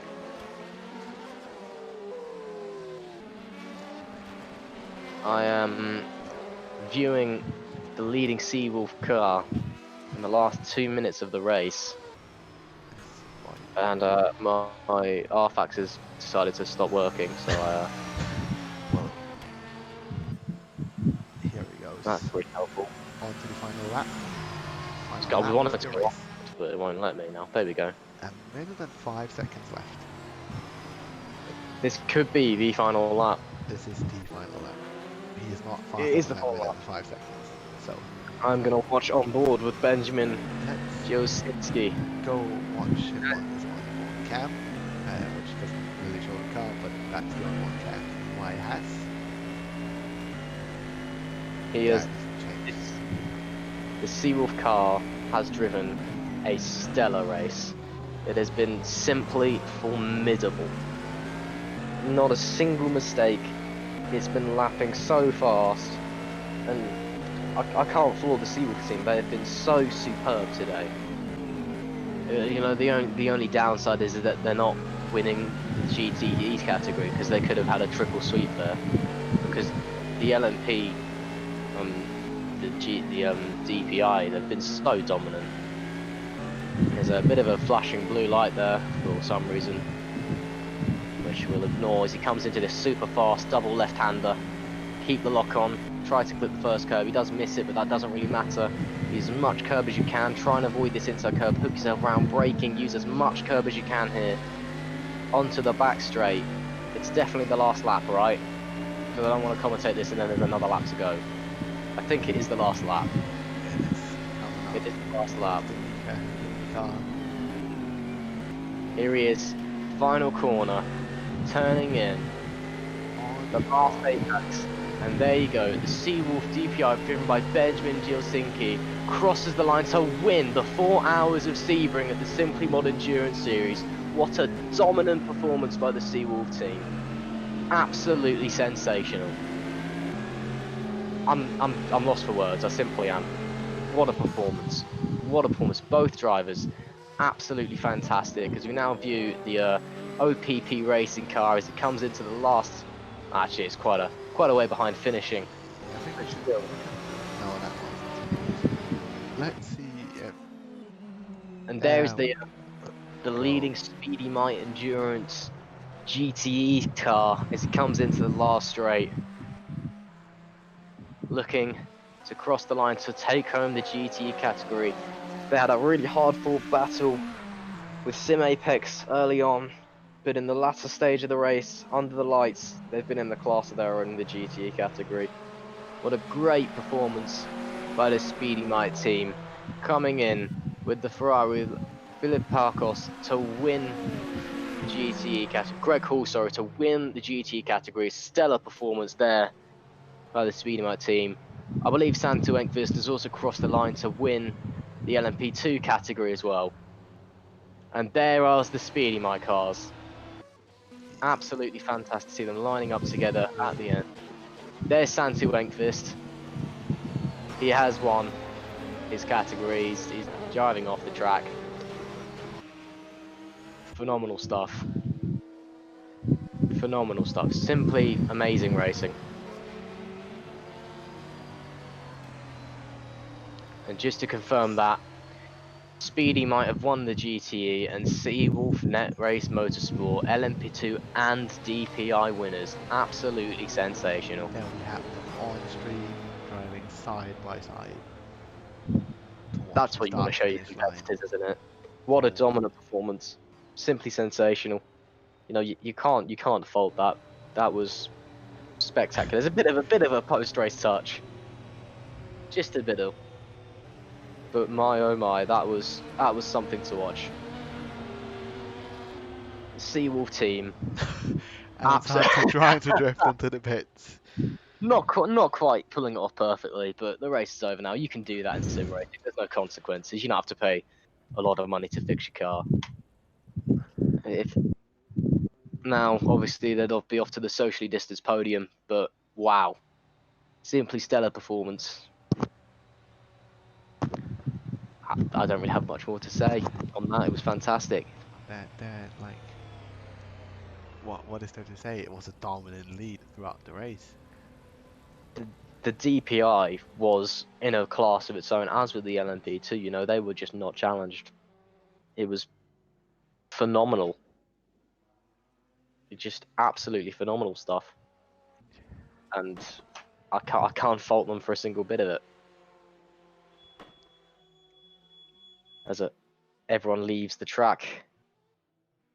And that concludes the 4 hours of Sebring of the Simplymod Endurance series as my rFactor breaks my PC. Yeah, man. Thank you very much for having me along to commentate. Just double check if there's anyone that wants to get interviewed. Yeah, I don't. That doesn't really seem like it. So we can just, if you tap another once, wait like 2 or 3 minutes. Just tell them to join the interview channel, and if they want to get Yeah, interviewed, they are free to they do can. so. Oh, like the preferable race winners. Preferable. I can't spell. No, it's fine. There we go.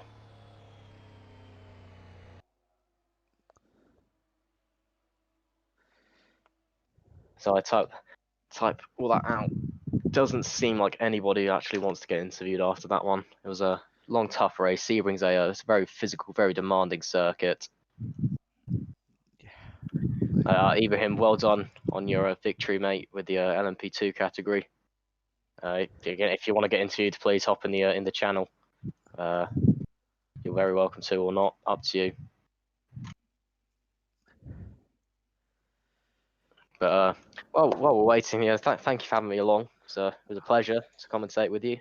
Man, we really appreciate you like just hopping on Oh as an no, it's fine, interview. honestly. I'm happy to just jump in and help when I can. Really not an issue.